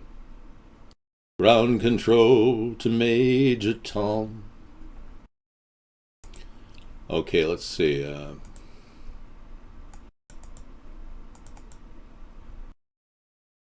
David Bowie is in the loop. Here he is. Jack Stevens, ladies and gentlemen, the new David Bowie. Yeah, he never appeared in any single interview prior to the death of David Bowie, and voila. David Bowie, now alive. Yeah. Well, I'm just saying, when you are connected to evildoers and the Illuminati who are worshippers of Satan and Luciferians like David Bowie was, things happen. Yeah. Strange things happen. The many faces of David Bowie really are part of an elaborate propaganda tool that they developed. For years, he was used as a Illuminati puppet. And finally, I'm sure he must have asked for his checkout time. And he says, well, I've fulfilled my duty, and I'm now going to become Jack Stevens. Ground control to Major Tom. Yeah, look him up. Jack Stevens never appeared on the internet until right after Bowie died. There is a link page, LinkedIn page for him 6 months prior, but that was probably David Bowie sitting there going, "Oh, I think I'll create a little character as I step out of my body." He was probably really high on something. Yes, no doubt worshiping the devil. Yeah, I mean, seriously, I didn't believe it at first, but it became more and more obvious that these people are worshippers of Satan. If you research this on the internet, you will find a detailed dark history of David Bowie and his connection to the dark side. All right? You think Rob Ford's really alive and doing well? There was no autopsy. Well, I ask you, is this the face of a guy 15 days away from death? I mean, seriously.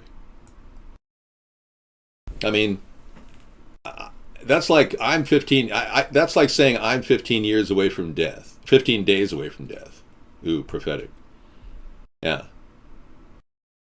I guess I'm death warmed over then, because I look about the same way he did 15 days before he died.